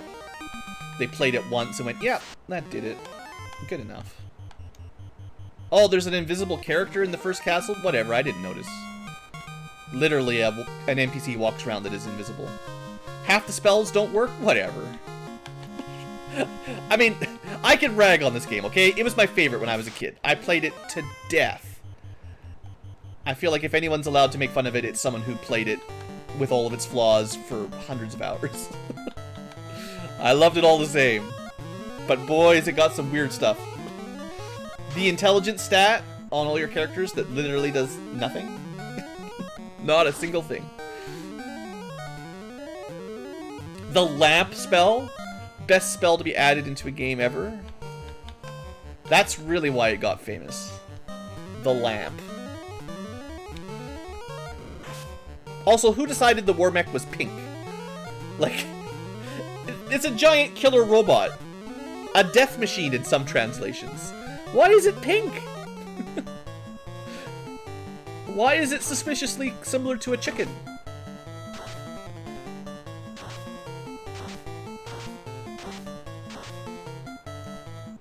Palettes are difficult. I will give you that. NES palette colors, not the easiest thing. It's easy to say, just use a better color, but memory storage and palettes and stuff for sprites, not the easiest thing. They might have had some limitations. We survived the cracking! In fact, everyone survived somehow. We're now in our level 30s. We're so strong, but we cannot get promoted. If we find a mass immune or something in an incentive item... Yes! I went the right way, guys! Oh, thank goodness.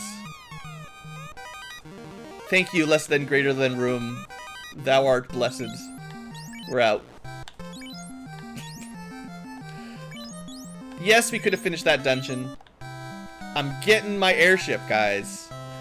I'm going shopping, I'm buying some good stuff, and then we beat the game. Hour 43 minutes. Unnecessary trip to get the floater.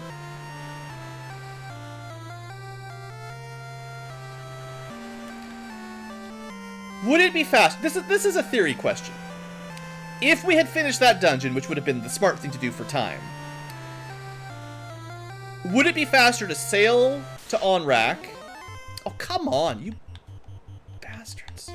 I haven't saved, so I'm so impatient. You know, we wouldn't have had to fight half of these things if I could fly.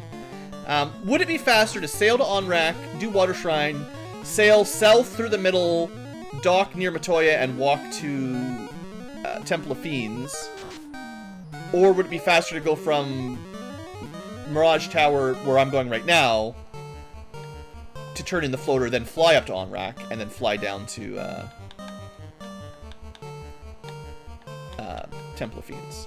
I think if you were ready to do Temple of Fiends with no extra stops, it might have been faster to skip the airship on this seed the way it went. And if we had gone to Onrak or Sea Shrine first, then obviously it's no contest. But even with the route I took, you probably should have killed Tiamat and then killed Kraken and then gone for the win without the airship. I hate it when the game routes it like that. It's so annoying.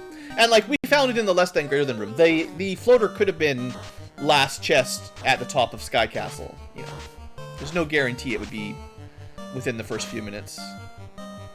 Or it could have been down near Kraken in the Sea Shrine. We're gonna win on auto battle, right? We're fine.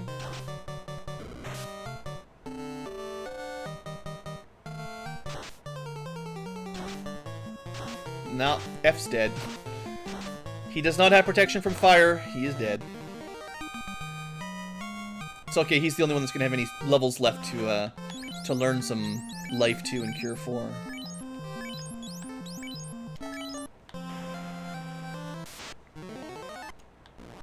I should have been a bit better about saving on the map and then reloading out of fights. Part of all my chit-chattery was I didn't really get a chance to learn the encounter table like I might have thought. And, you know, do a little bit of encounter manipulation and all that stuff. I guess I should add these in here, hey? Okay, so now that we can fly, we can listen to some more music. I really wanted to show this place off. I'm gonna get promoted, but look! Wait, this doesn't go anywhere. It was a trap! Don't give in. There's a new random flag here. Yes! Yes! Look at this! Usually it takes like 5 minutes to get up here. I don't even have the bottle. What am I even doing? Blue, you're drunk. Just for interest, what's at level 8?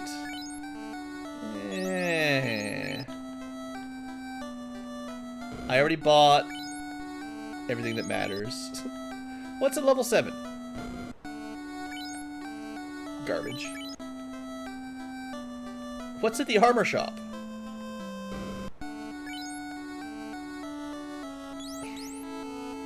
Sad, sad, sad Ankylo. So, are you telling me getting the floater and coming here was a waste of my time? A silver plus 7 is pretty good, but, you know. Alright. Get out of here. Get out of here. Get out of here.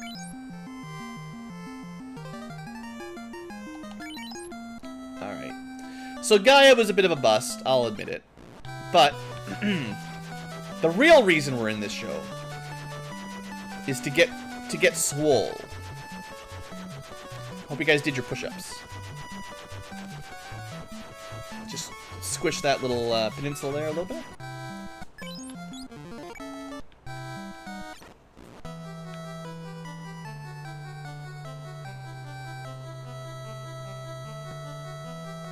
Oh, by the way, I had a hard drive crash, so I don't have my music collection because I lost everything on my hard drive about a week ago. Sad Ankylo face. I have backed up most of my stuff, but I lost my drive with all my music albums. It's a blow to be sure. Impressive. Now show me your true strength. Or die, because it's a boss fight. Hey there, Bahamut. I told you there's some pretty cool new flags. This is the kind of reason why I was going to be real mad if I didn't get the airship. Now, we're at such a high level it barely matters, but look at this. We actually have to challenge Bahamut to a battle now to get promoted. No! He ran away! I don't get to see his experience. Oh, curse you, game! At least we get promoted out of it. I can't believe it. No! They need to give him more morale. It's not fair. Oh. Well. I guess Fighter 2 has the highest level, so he gets the Excal. No.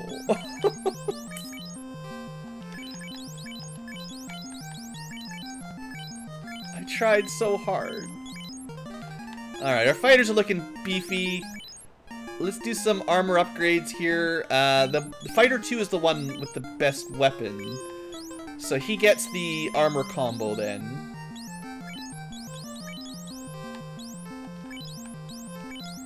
It's just going to be a little bit of organizing here for a second. Dragon armor, Aegis shield. I never found any pro rings for sale, actually. That's kind of weird. So he's got all the element, almost full status protection.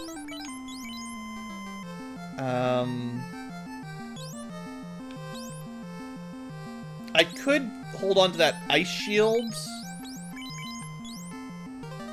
and combo with the flame armor to get dual elements. But there should be a third ribbon somewhere.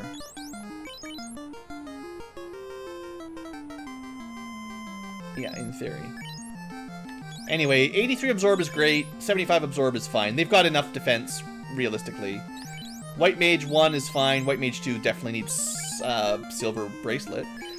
And we can learn some spells and some top-level magic if we want. Wait, can you fight these guys too? Well, well, I see you slayed the dragon. Okay.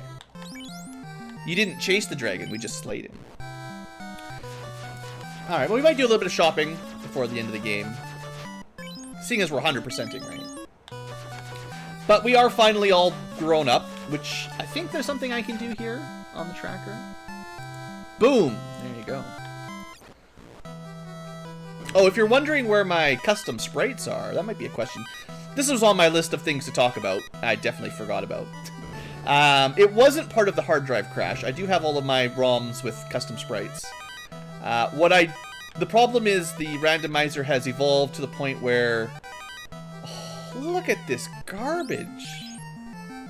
the white mages can equip it, but it's trash. That's so bad. Stupid game. I mean, you win some, you lose some. That's the blursing of armor and weapons. It's just how it goes. Ice -7. Ugh. Melted armor. But yeah, it's basically because I changed some of the text in my ROM. I like, if you remember when I played with my custom sprites, my my spells and items were first letter uppercase, rest of the word lowercase, because I was tired of the game yelling at me all the time. Unfortunately, somewhere along the line with the randomizer, they started using more and more of the strings, the character bytes in the game for other purposes, and it's completely messed up my ROMs. I can't use them for randomizer.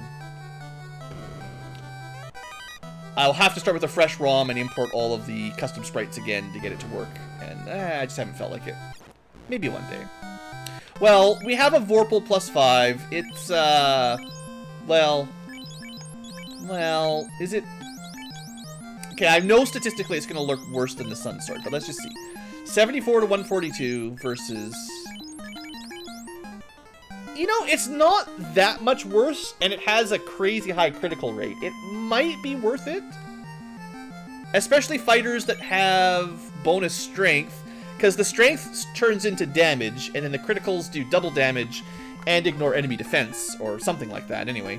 So that does stack with the Vorpal quite nicely, and it's a +5 Vorpal. You know, that's... Have I sold myself? What exactly is it? 66, 140, 137. We're 8 points of damage different, and 1 swing at certain levels. I'll go with the Vorpal. For the first time ever, we'll go Vorpal. Let's do some side quests, because, you know, why not at this point? You guys want to see the whole seed, right? We're gonna go walk down to Lefane, probably kill some Tyros on the way, have some steak and wings. Or have a super rare T-Rex. This used to be like 1 in 255. Goodbye, T-Rex. That's pretty fun. There shouldn't be anything that can stop us now. A war mech would be a tasty treat at this point. I should buy some more magic. There's some stuff like, okay, I'm confident we could go beat Chaos right now. Literally, the undead are running from us. We're so strong. The zombies, undead as a general rule, almost never run. Sun Sword might do some bonus damage here, to be fair. But Vorpal does just fine. We cut its head off. Snicker snack.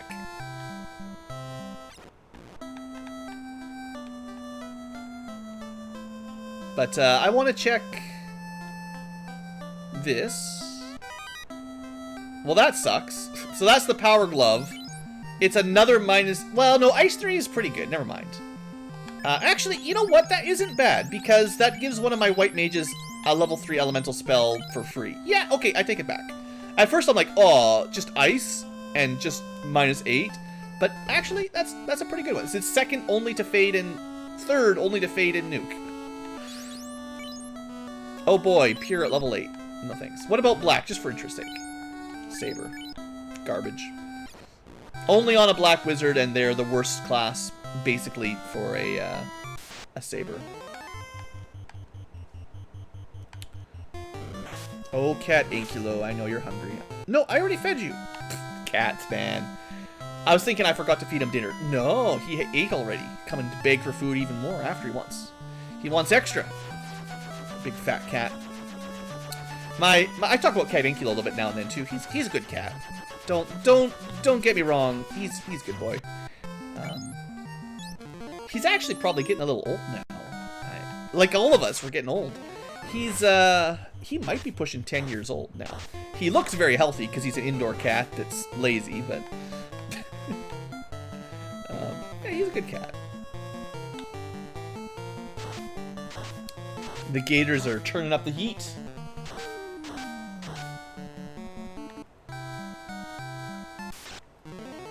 Okay, Okay, the encounter rate, right? Remember when I'm like, we should learn how to manipulate encounters to skip all these random battles with saving on the overworld. Well, the dual fighters, I'm sure, will beat anything that comes in front of us at this point. Sadly, the Thor's Hammer, or Fear's Hammer, not all that strong. I'm pretty sure there has to be a bottle in the Sea Shrine, which will lead to White Shirt or Massa? Something.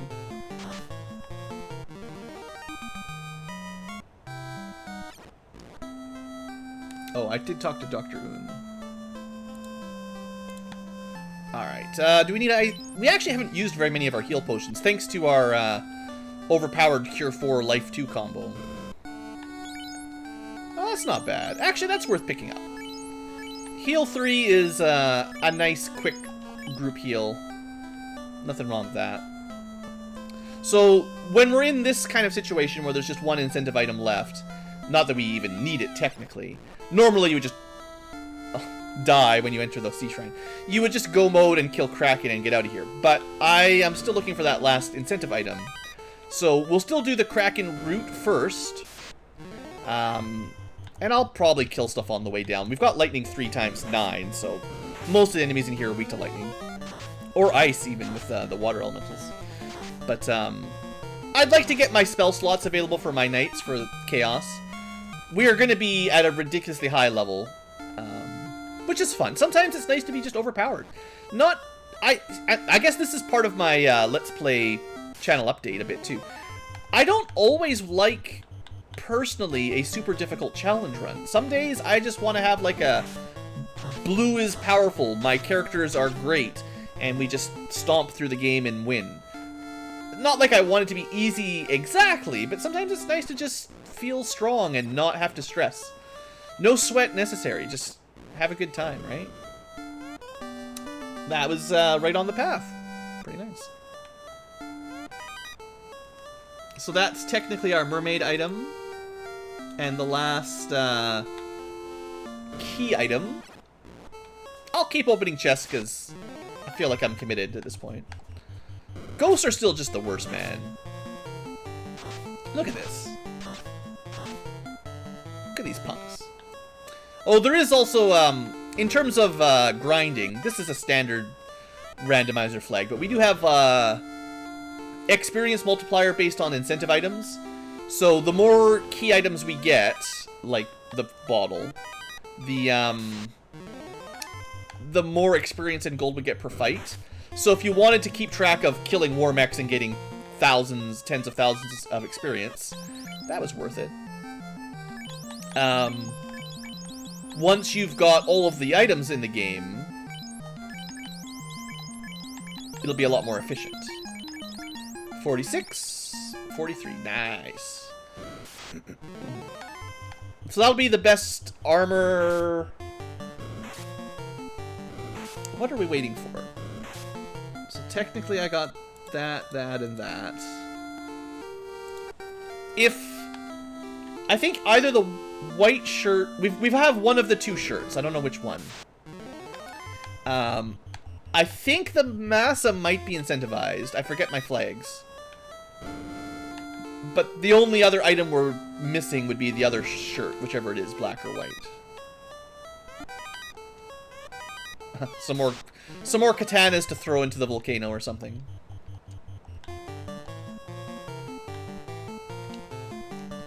Oh. Also, this typically happens once you're ridiculously high levels as well. Everybody just runs away. They won't let us run, but they'll run from us.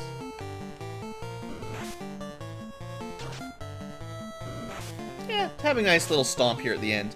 I think I will come back into the dungeon and clear up the other side of the water shrine at this point. I wouldn't want to miss the Massa at this point. Because what if it's a Massa plus 9? The legendary Mazimune plus 9. One day it'll happen.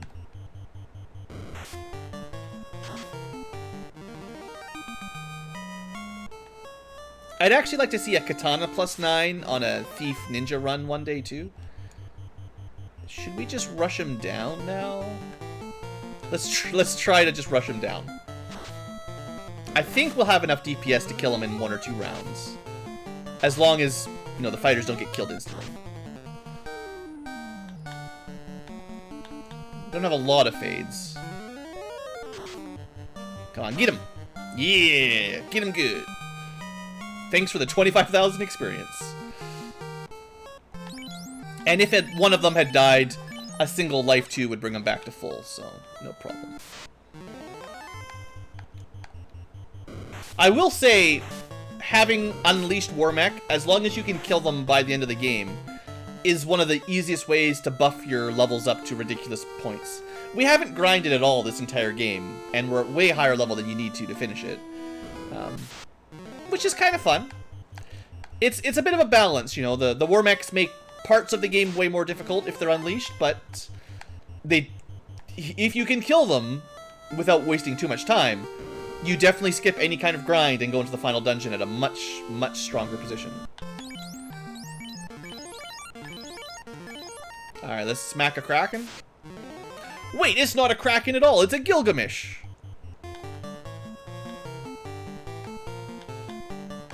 What does Gilgamesh do? He's kind of a joke boss. Yeah, he's kind of a joke boss. I guess he usually has a lot of hit points, right? If he has Final Fantasy V level of hit points, it would take us quite a while. Because, you know, the scale got a bit higher on the Super Nintendo with everyone doing multiple thousands of damage regularly. Anyway, Gilgamesh, huh? Neat. Yeah, I'm still gonna go get the rest of the treasure, though.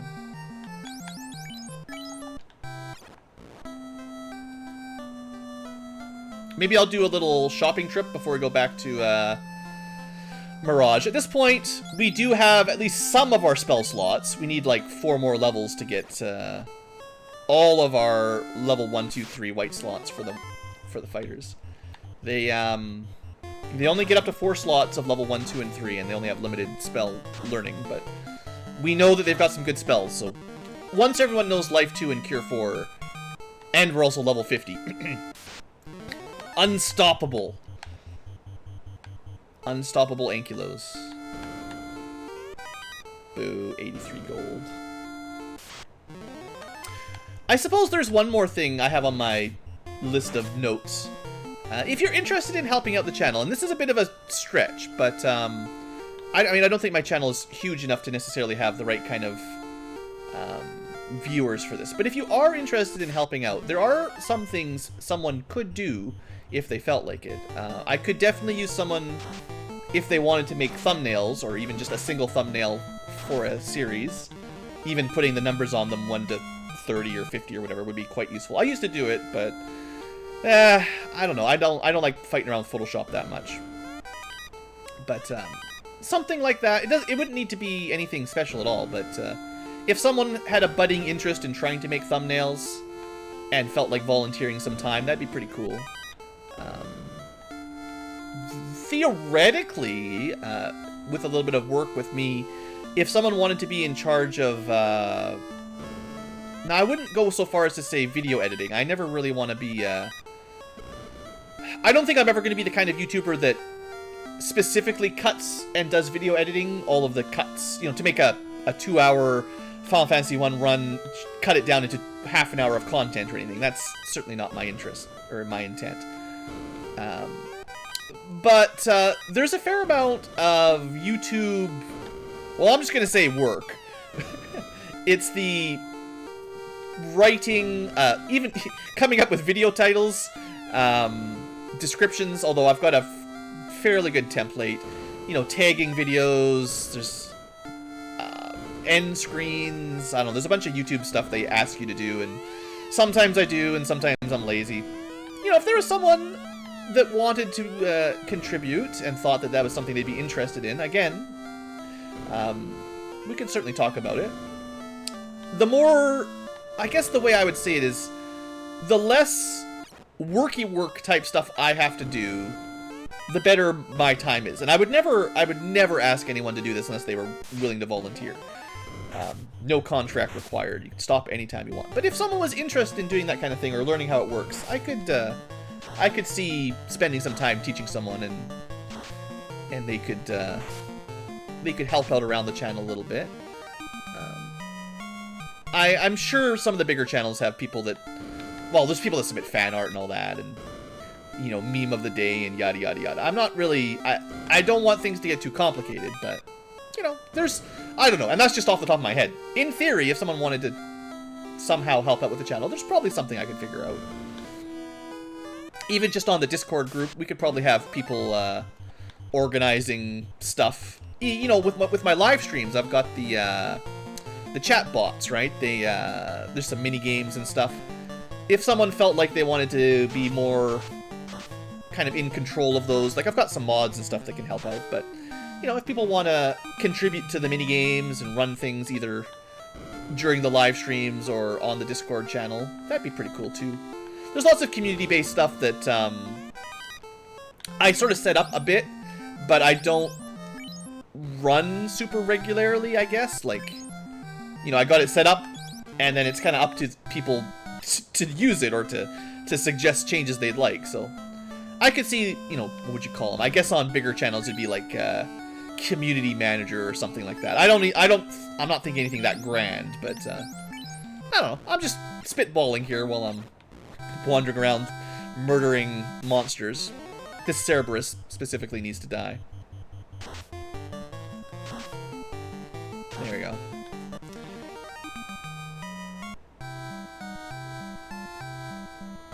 Alright, we're gonna go back, do a little bit of town shop. I know we can buy opal armor.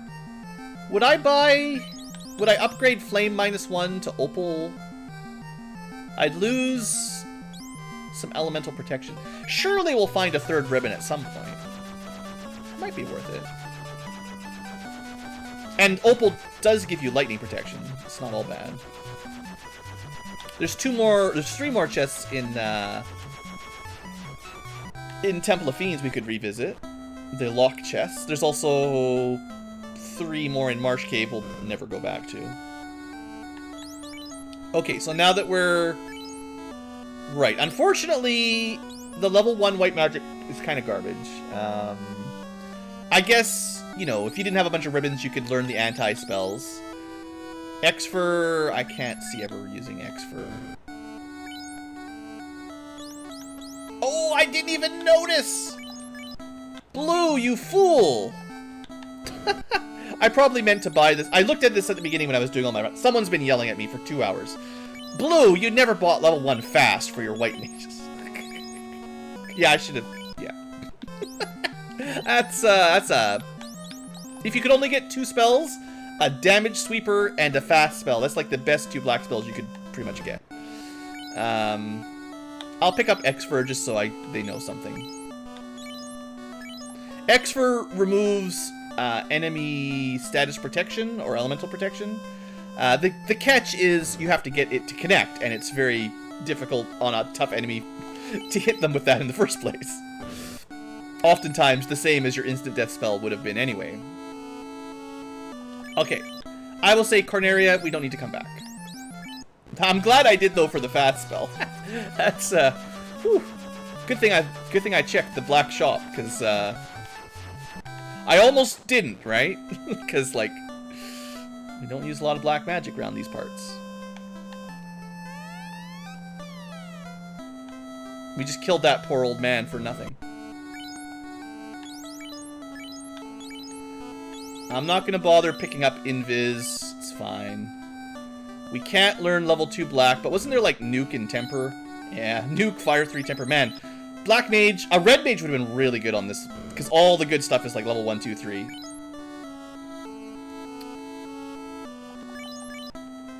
Should we check the, just to be thorough, you know, just for thoroughness' sake. Let's check the armor shop one last time. It's been like 2 hours. I don't remember what they sell here. I'm hoping to find a pro ring is what I'm thinking, but... Yeah! Blueankylo does it again. We're gonna have to sell some stuff, but... we don't need this garbage. Don't need that garbage.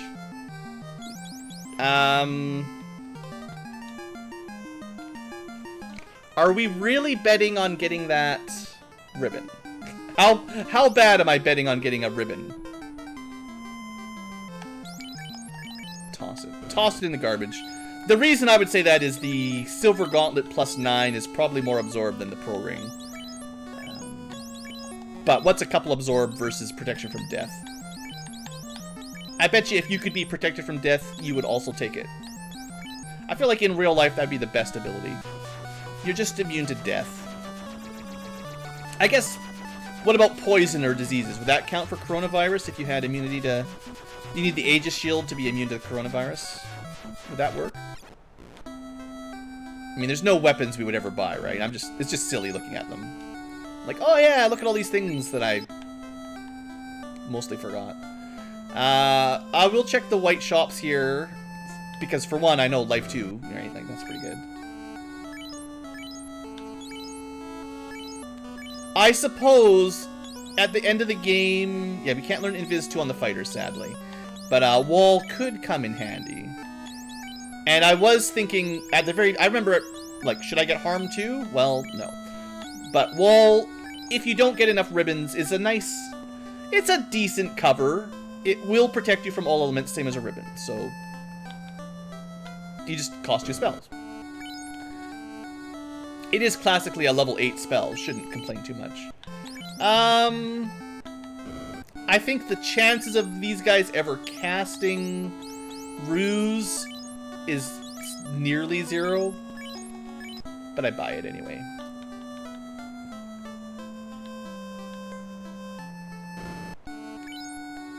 Opal +6? Right, but that doesn't matter because we've got an Aegis +6 and an Opal. It'd be nice to find a helmet, because we're only going to get 1 ribbon, so if I could find like a good helmet, I would take it.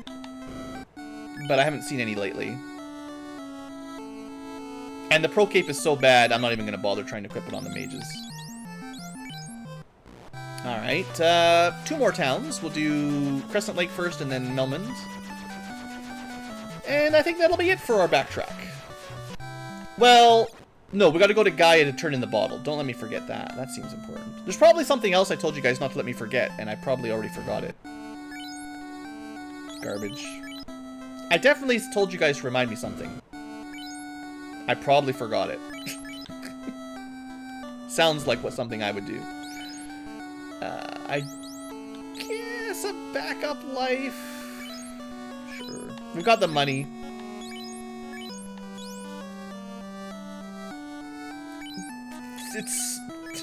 This is why I'm not a racer. I can't resist buying spells that I'll never use. So that's all the white magic we would ever cast, right?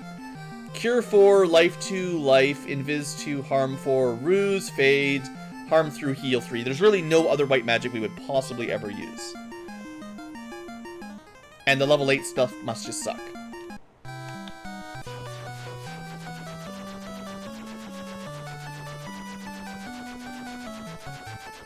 I was gonna get the Temple of Fiends chests when we go to Temple of Fiends, in case there's a ribbon there. Was there any other places I was gonna revisit? I did Northwest Castle, I'm pretty sure. Oh yeah, I mean, this was pretty awesome. Yeah, we already got the Mighty Lamp. I can't not buy it.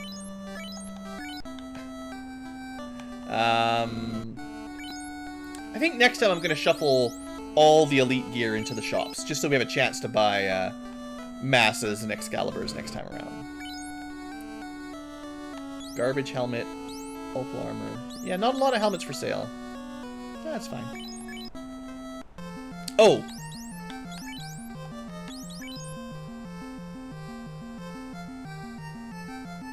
I mean, sure, if we find a ribbon, maybe I'll buy the opal armor for F. I'll probably never think of it, though. Alright, so, house it up. We'll do the bottle next. Bit of a trip from here, but that's okay. And then, conveniently, Gaia is very close to the, what's the name of this? I forget the name of the... There are names for the deserts and stuff. Ryukan, maybe? No, Ryukan's the one with the airship. I don't know if this desert has a... This is the giant desert. It's probably got a name, too. I wish I'd noticed more of the, secret shops. Because I definitely missed some.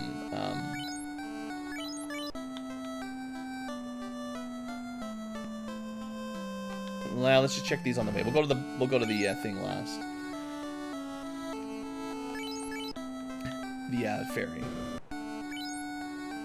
Oh, it's fine. What was I saying? Oh man, my brain's frazzled. I've been taking this way too serious all day. Sure.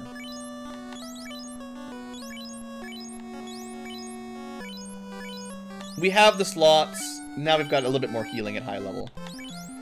It's something to do with those slots one way or the other. No more magic. We're done. Oh, what? No way! No way! Could it be? It was worth it all along to do all this flying around in my airship? Imagine if I'd never gotten the airship because I didn't need it, and I'd skipped that. Or just dropped it on the ground or something. Ho, ho, ho, ho. I don't even know who to give it to. It's so good. It's like it's wasted on the white wizards. But none of the wizards can equip Xcal or Vorpals. Dang. I'll probably give it to one of the fighters instead of the Excalibur for the final fight, but Excalibur, other than against, like, Chaos and Tiamat too, usually does bonus damage against enemies because it does bonus damage to anybody that's weak against anything, which is most things, but not Chaos. Whew. Boy, does that Massa hit hard. I almost want to get to level 50 fighter, have a fast, and then a swing with the Massa +9, but I don't want to spend too much more time on this seed, but temptation. Hey Tyro, how you doing? How'd you like to be dinner? This is the steak and wing combo. Slice. Ooh, he's pretty tough. More than 800 HP.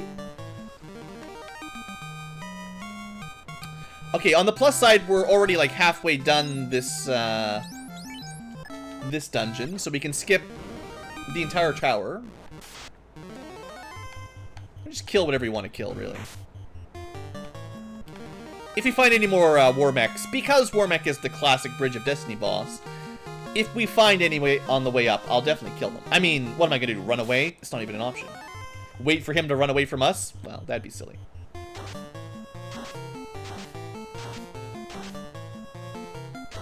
You may have muted the fighters, but that does not keep you alive.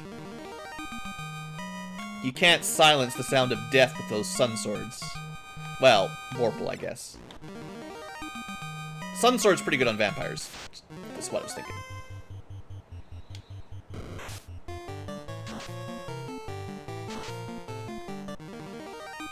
I do like having a melee party where you can just hold A 90% of the time.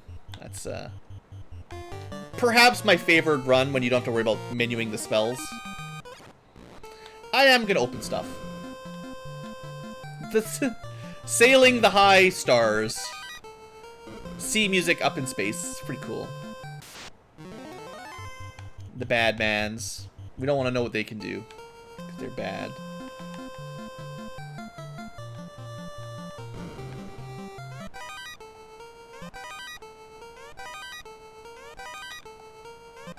I think getting garbage armor and weapons is also, like, classic Sky Castle chest.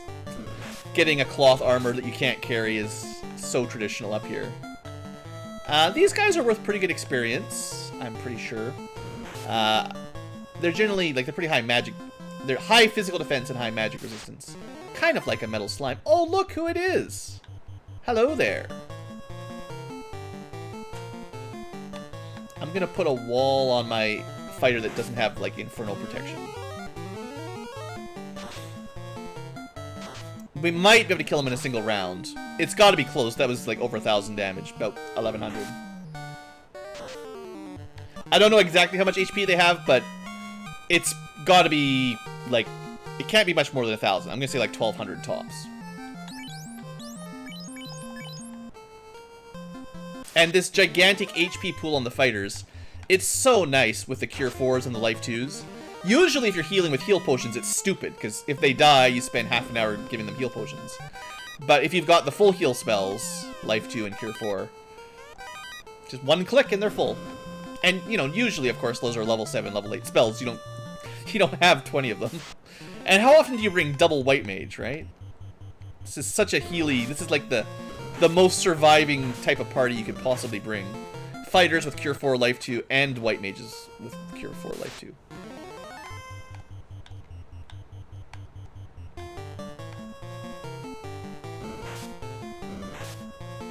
Just want to see how much HP they have, if it's worth trying to kill them or not.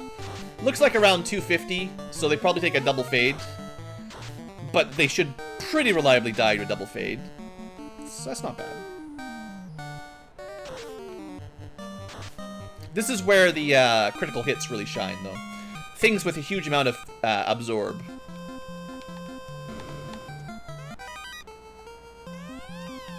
More cloth armor in Sky. Hilarious. Yep. Worth it. Now, is there anything else? Yeah, because we don't have the white armor.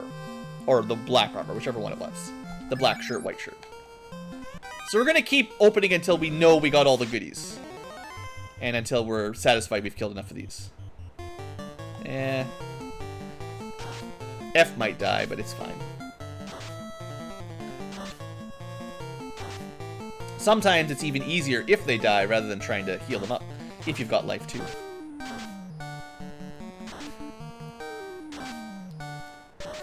Don't forget I can fast now. Oh boy, level 45. We're almost capped. You just get so much experience when you're killing more mechs with all the experience multipliers. I forget I just use like the default scaling settings for XP and gold. But the randomizer does give you quite a lot more than vanilla already. And with all the incentive items already got, fighting the single most valuable experience fight in the game, you do get a lot of XP.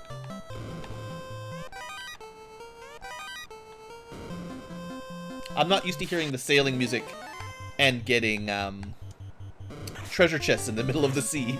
The combo of opening a treasure chest and sailing is unusual.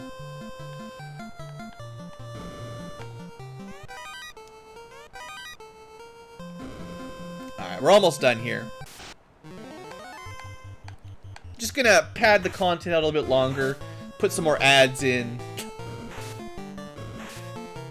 sell some more Blueankylo merch.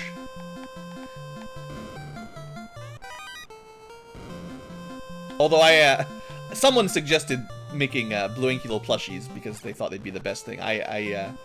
It'd be tricky because you'd have to make sure you weren't like breaking some sort of content, whatever you call it, copyright or whatever, trademark from Squaresoft. But assuming you could make it a dinosaur that was blue, that was nondescript enough to not worry about, it'd be pretty cool. But as cool as it would be, man, then I'm selling out even harder. I don't know. I think I just want one for myself.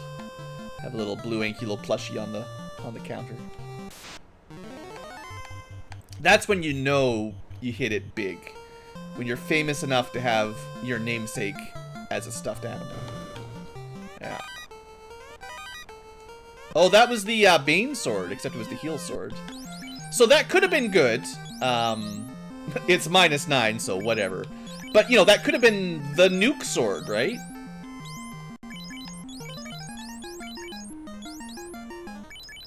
Just clean this up a little bit.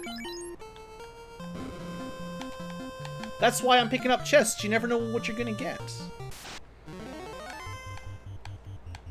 Not that we need a nuke sword, but who wouldn't take a nuke sword?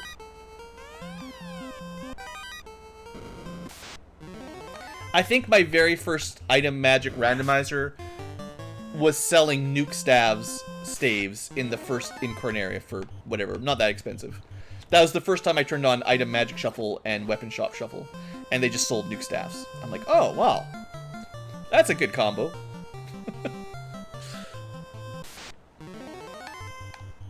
there are, just to spoil things, to pull back the curtain, somewhere in this world there are shops in dungeons that sell legendary weapons and armor. I don't know what they would have sold, but theoretically things like maybe an Excalibur or a katana, or dragon armor, or Age of Shields. I don't really know, because I haven't found one yet. But they're out there. I probably walk right by them. How are we looking? Not full.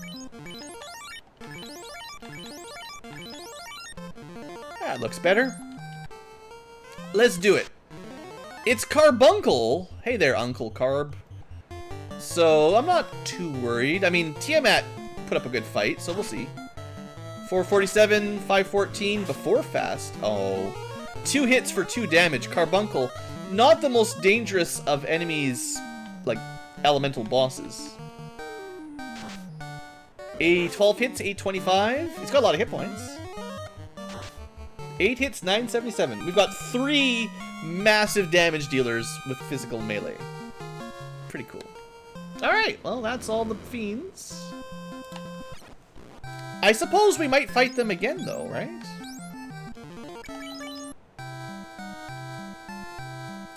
We did get all the ribbons. The only thing we ever missed was maybe the white shirt. It could be in the Temple of Fiends. It could be at the bottom of Marsh. I don't think I skipped anything else. I didn't, like, forget to turn something in. I don't think so.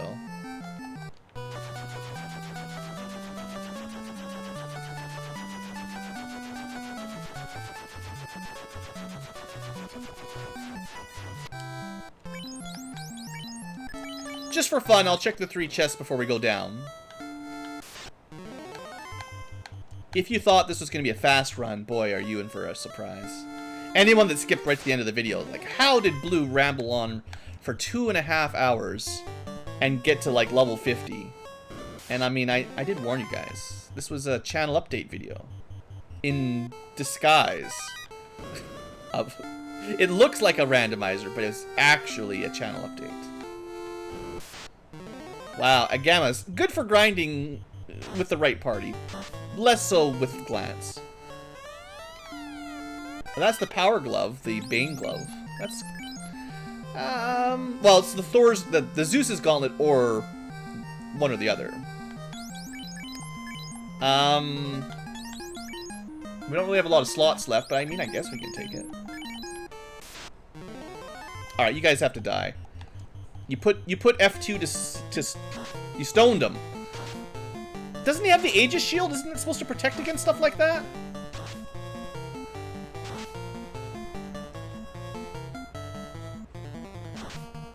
If I had a face cam on, you'd see the troll face, but one, you know, maybe one day.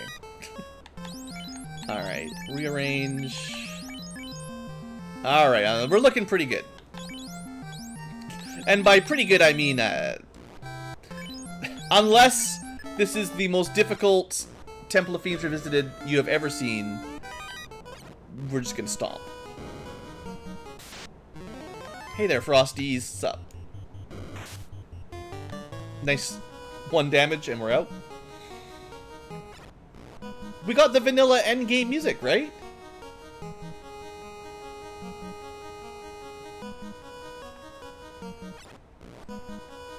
Sometimes you just want to listen to the music in peace without it resetting every 5 steps. Gasties. Also, one of the highest experience value pack in groups of 4. Or 3, whichever it is. Do they come in groups of 4? I think they might have a max of 3. And then some tasty nachos.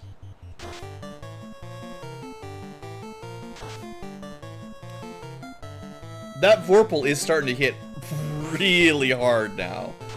This might be the best Vorpal I've ever had. In that I've never had a fighter with plus 15 strength at such a high level with a plus 5 Vorpal actually doing such good work. The Katana has better base physical attack, like better base damage. It'd be interesting to see if you had a fighter that was blessed to have a katana equipable the way our white wizards are.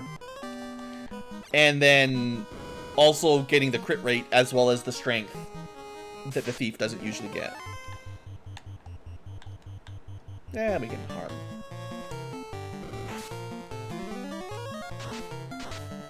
Harm 4 is not the best spell. I really think it only works on undead, but it doesn't get any like extra effective damage like fire, which does like 50% more damage, and they basically never do their resistance to get half damage. If they're weak to fire, then the crit almost always, the magic crit, whatever you want to call it, almost always applies. Harm doesn't get that bonus, and I think it should. Or the base power needs to be higher, basically, but it's kind of a shame. It's not a bad line of spells entirely, but there's probably a reason you don't see it in future Final Fantasies. It's just not... There should be an anti-undead spell is what I mean, but as it is, fire is the best anti-undead spell. I think white mages should be better at killing undead, if you want to be D&D-like, you know. Ooh, 900 damage and the worm stays up. These guys have like 400-ish in vanilla. This is a very beefy worm.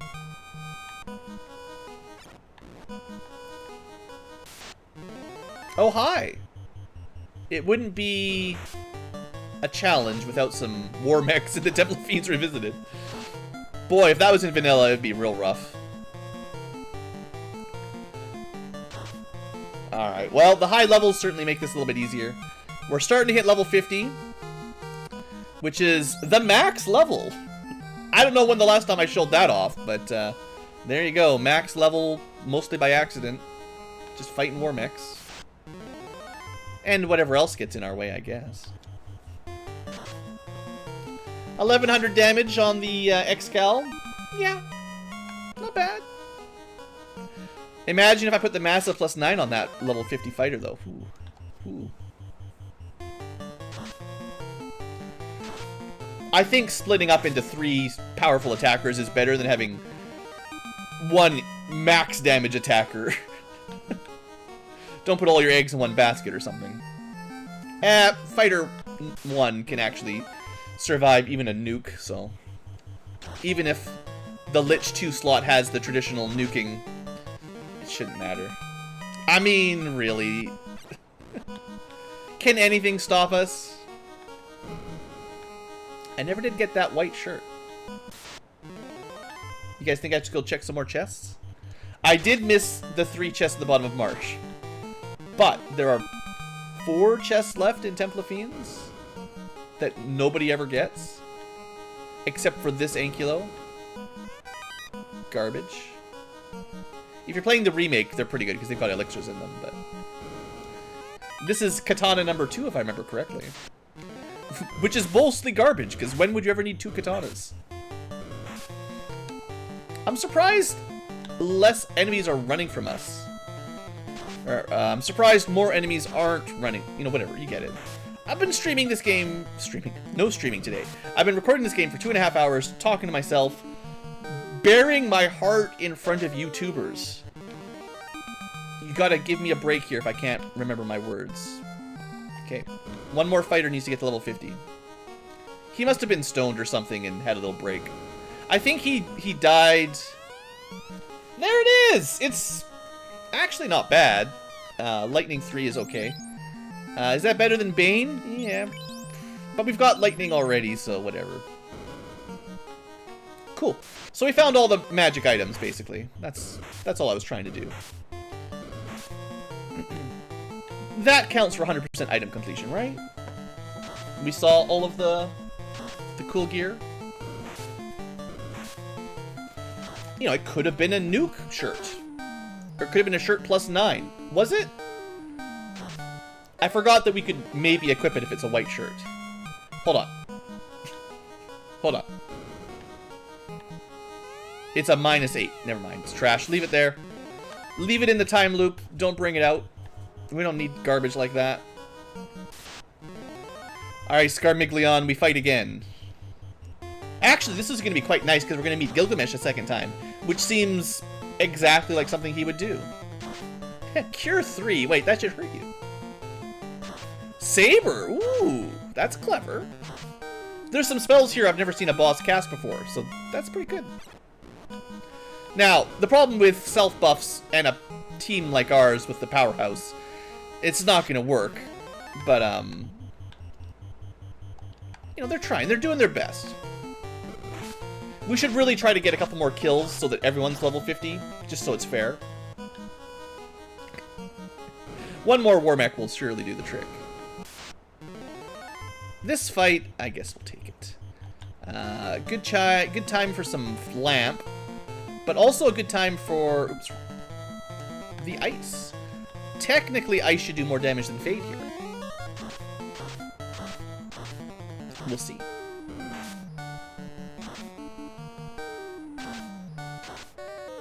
Nice. Nice 3 for a spell. Hey, there we go. As long as fighter survives, we will be... Oh, he's singling him out. He's trying to stop us from getting level 50 on everybody.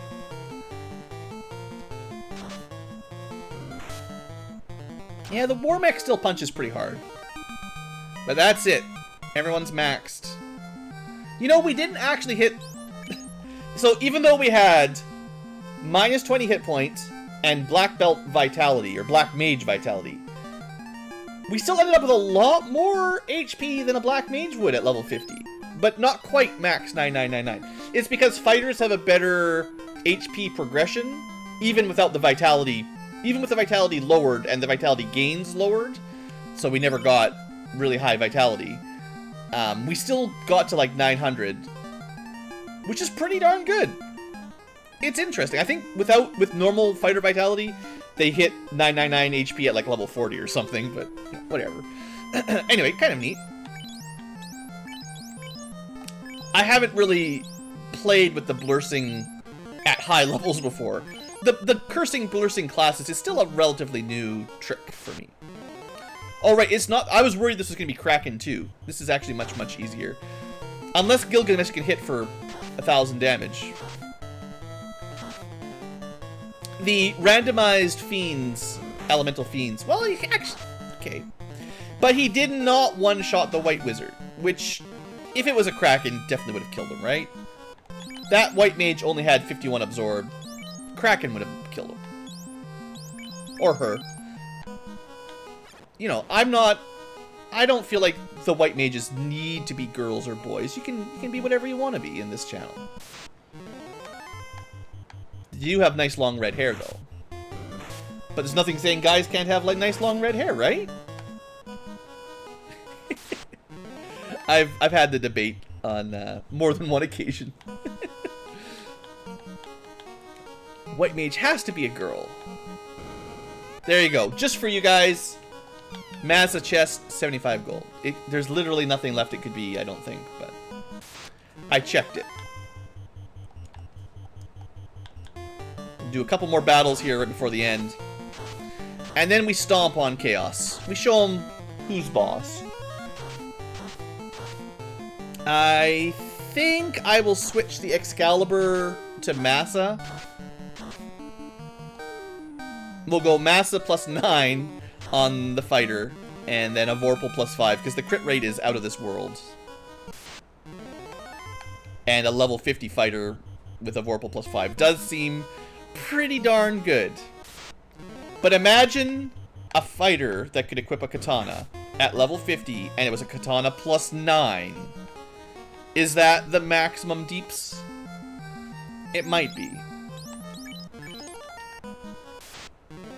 Alright, Carbuncle, we fought you recently. Unless Carbuncle 2 is a lot stronger than Carbuncle 1, I think we'll be fine. If you are watching closely, you can see the number of crits the Vorpal gets. It has number of hits, and then below it, number of crits. You do have to pay attention, because it only flashes for, like, a frame. But, crits do a lot of damage, and if you get 8 hits, 8 crits... You're gonna kill a fool. Alright, I am gonna do my one little switch here.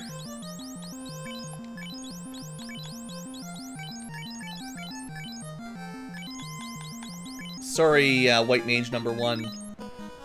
I must put all the power into the fighter at the top. Everyone's full. No, they're not full. We must start at full strength. Alright, let's do it. It is Chaos. Alright, we never got any Saber, Power Glove, Temper, nothing like that. I could wall my non-ribbon fighter up. Maybe I will.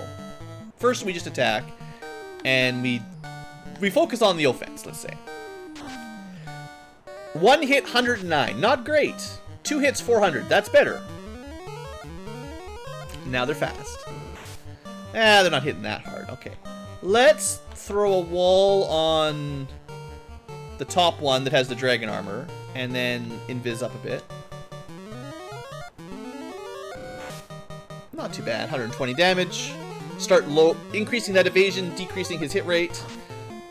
8 hits, 1300 damage with a Massa. 6 hits, 337. So, on this Chaos, the Massa plus 9 is crushing the Vorpal so far.